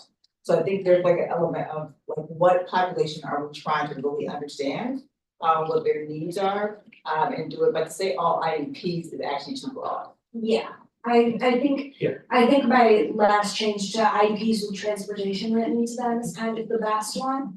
Because I think that group really encompasses, because the reason people get transportation written in is physical, or most of the time for most of the students is intellectual, unable to get. Hence instructional and team. Yes, instructional team, and And that's, sorry, no, go for it. Well, I kind of lean towards, I think, more Graham's framing of going more broad rather than, and just kind of, I mean, I don't know, just asking the question, we ask the question of all the students, like, are there extracurriculars you would like to participate in and you're unable to, and if they answer yes to that, then what is keeping you from, what do you think is keeping you from participating in these extracurriculars, right? Is it a transportation, is it issue, is it, you know, you could give a list of like bullet points of like things that they could check off, and then like other, if they want to fill in another. I don't know, Greg, I mean, that's kind of where I would lean towards.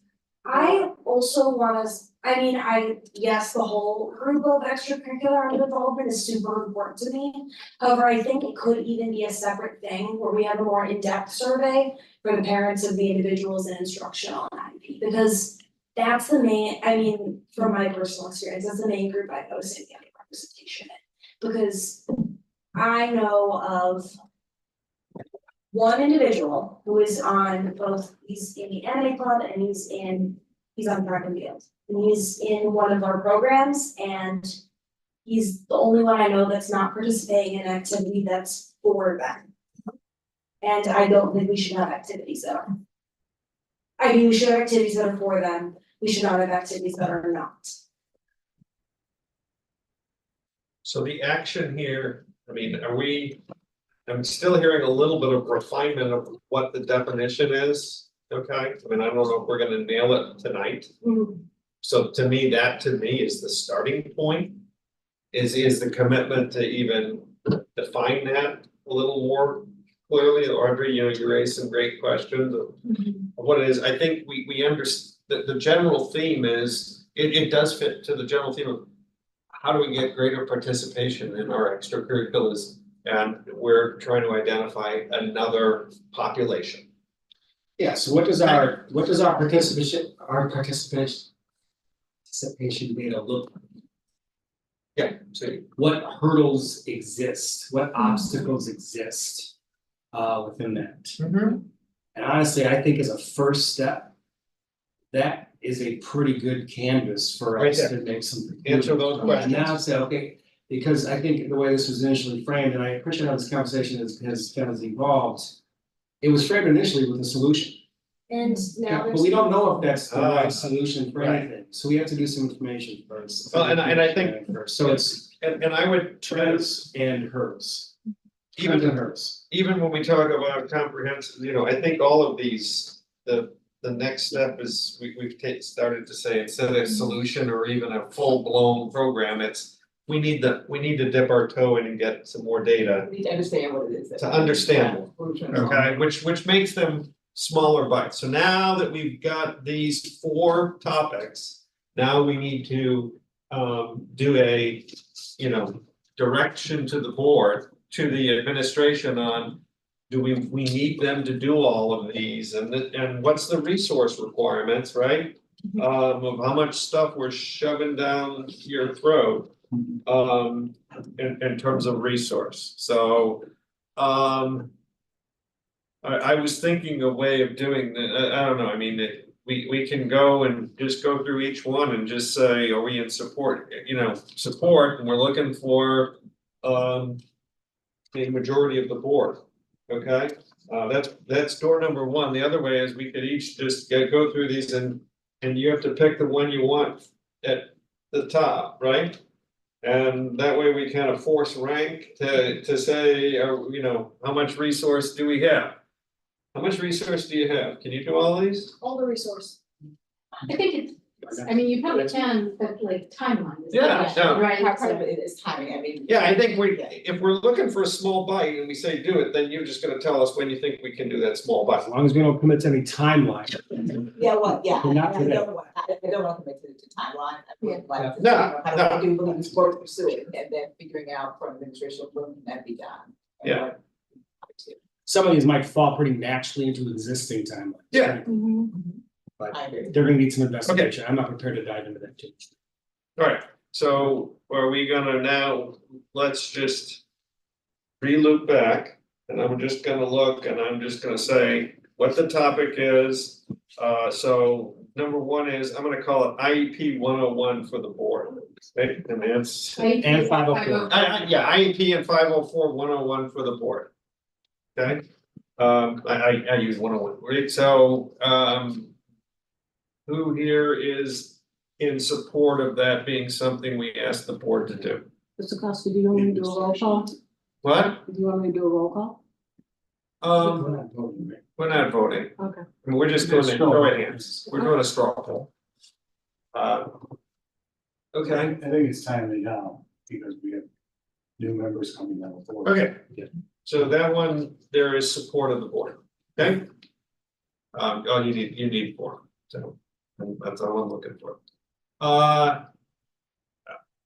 Equity cost assessment of all the extracurriculars. I'm in favor, I think I would put it pretty low on this list, like if we were ranking groups, but I'm putting it there, I also think it's low hanging fruit, but anyway. If I'm the only one, pick one. I'm keeping. I think, I mean, I'm with you, Mary, for me, it's like, if we, I guess it would be the lowest one for me. Yes, that's what I'm saying, and I'm force ranking myself and saying, no, if you can deliver it. And you have it, and if it's low hanging fruit, get it, but I think there's a lot more meaty stuff here Yeah. I of would. value, so I'm saying, I'm gonna say no. Just. Do we have 4 yeses to tell them to go forward? What if we just change the title to calculators? And we can consider this. I'm looking for, I yes, can do the calculator I mean, right. I mean, yes, but I wanted the lowest, okay, so you got yeses, 2 yeses with conditional. So Iris, I have to tell you that some of us went through high school without using it. They didn't have them. But you have the option. I am currently. They were $100 when I was there, so. I'm gonna make AP statistics. All right, let's keep going, we got time, we gotta get going here, okay. I'm not hearing a consensus on this one, okay? I'm looking for 4 hands and I'm not seeing 4 hands. My So- calculators. well, I thought. I kind of. I'm looking, just hands up or not, just, Mine's like halfway. Yeah. I'm It looking. depends on the burden it is on the administration. Again, that's our criteria. Yeah, it's like conditional, so Yeah. I would say. Yeah, I mean, if Yeah, I'm breaking it out in the same place. I'm like, yeah, I think it'd be. You got 2.5. I've seen a half, but it's not like it'd be on my top, you know, like it is. Right, that's why I was gonna force him and make this one be last, so. And to be clear, it's not being deleted, it's merely gonna remain in the Yes, parking lot. remain in the parking lot. So. Yes, we're not killing it, we're just saying, we're saying other things are more valuable. I'll say, the reason I say it's low hanging fruit is just because it's a pain point, which I think we can see in Iris's reaction to the calculators, like, it's a very visible pain point for students and parents that we can really ease the pain without necessarily making a big budgetary change. So that's my argument, but it can come back around to a future board. I'm not seeing it. I'm looking for 4 hands up in the air high, and I see 2, okay, so. I've lost so many calculators. Right, number 3, comprehensive analysis with transfer students.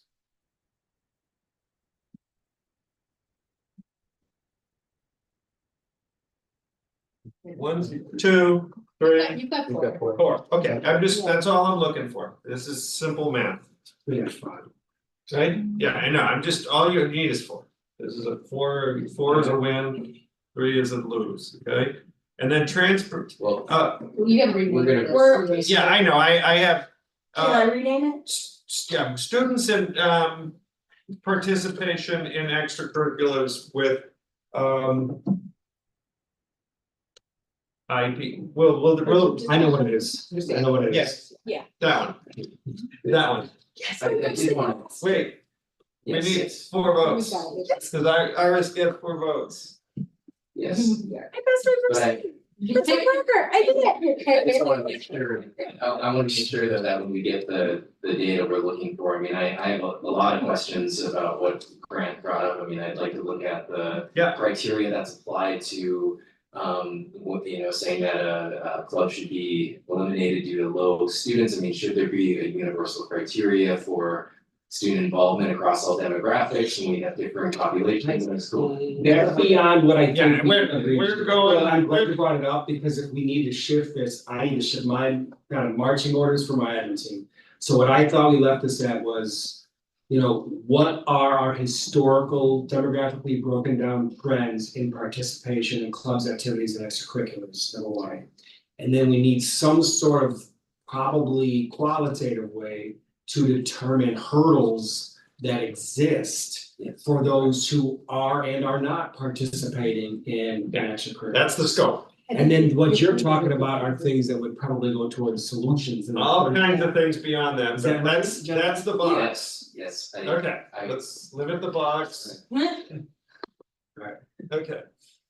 Okay, we have that, so that one is, so what you have is 3 of the 4 are a yes. To move on to, you can now come back to us with what you think timing will be and such like that. As next steps, and they can be slated and such like that. Can I comment on that real quickly regarding the process, because there's 5 items here we just informally voted on. I would guess that realistically, the administration could tackle 2.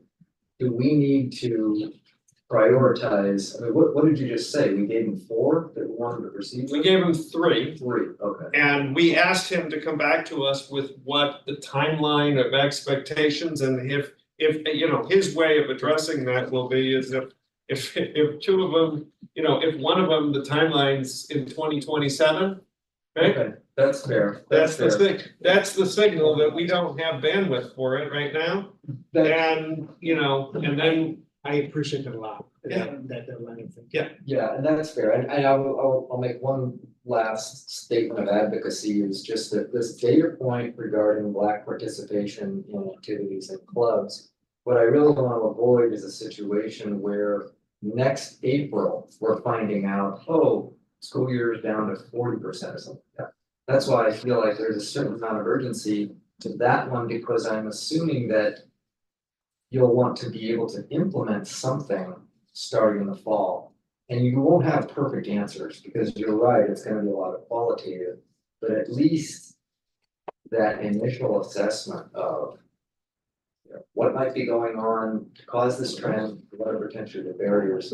I would love us to be able to maybe start to impact that in the fall. And typically, Griffin, when do we know, kind of, I know you know, in terms of the final numbers, is there a final report that comes out at the end of the school year about what that looks like, or is there someone who can match to that? Yeah, that's exactly what I was thinking too. It's exactly what I was thinking. So I'm without really committing to an exact format for things, what I'm thinking now is you know, we need to operationalize a conversation here for these 3 items, define that. And then think about, once we have that done, think about a timeline that seems doable, and think about that timeline either as coinciding with or being an addition to an existing rhythm for that topic. So every August, we bring to the board by one means or another as an information item. Sometimes we email it out, you know, for different things. Our extracurricular kind of participation reporting and data. That's not gonna do everything we talked about here, but it's gonna do some of it. So does this coincide with that, or is this not? We need to figure that out. Yeah, my last statement is not about writing your game plan, just food for thought. Yeah. And it's a good question, Graham, process-wise, because, you know, here, we're focusing on what new things do we want the board, the administration to be working on, right? And the board to be working on. And what you referenced is existing, right? And so, and yes, and there is intersection maybe between those two in terms of what the vehicle is. Right. But, you know, existing, the fire is lit underneath what existing. Okay. Yeah, that's right. All right. I think we've covered that. Before we close the agenda topic, are there any new future agenda items? Because this was just a review. I dare you. Review. I was gonna say, well, I have a list, no. Are there any? We have to ask the question and the questions No, asked. I'm kidding. And, okay. Calculators? Okay, with that said, then, I move to adjourn, Second. and all in favor? And all opposed? We are adjourned at the cow. We will quickly move to the the special board meeting. Where we have. Yes. Um, Well, I can say, I'm ready to vote, I can say aye. I've been practicing all week. That's all I did.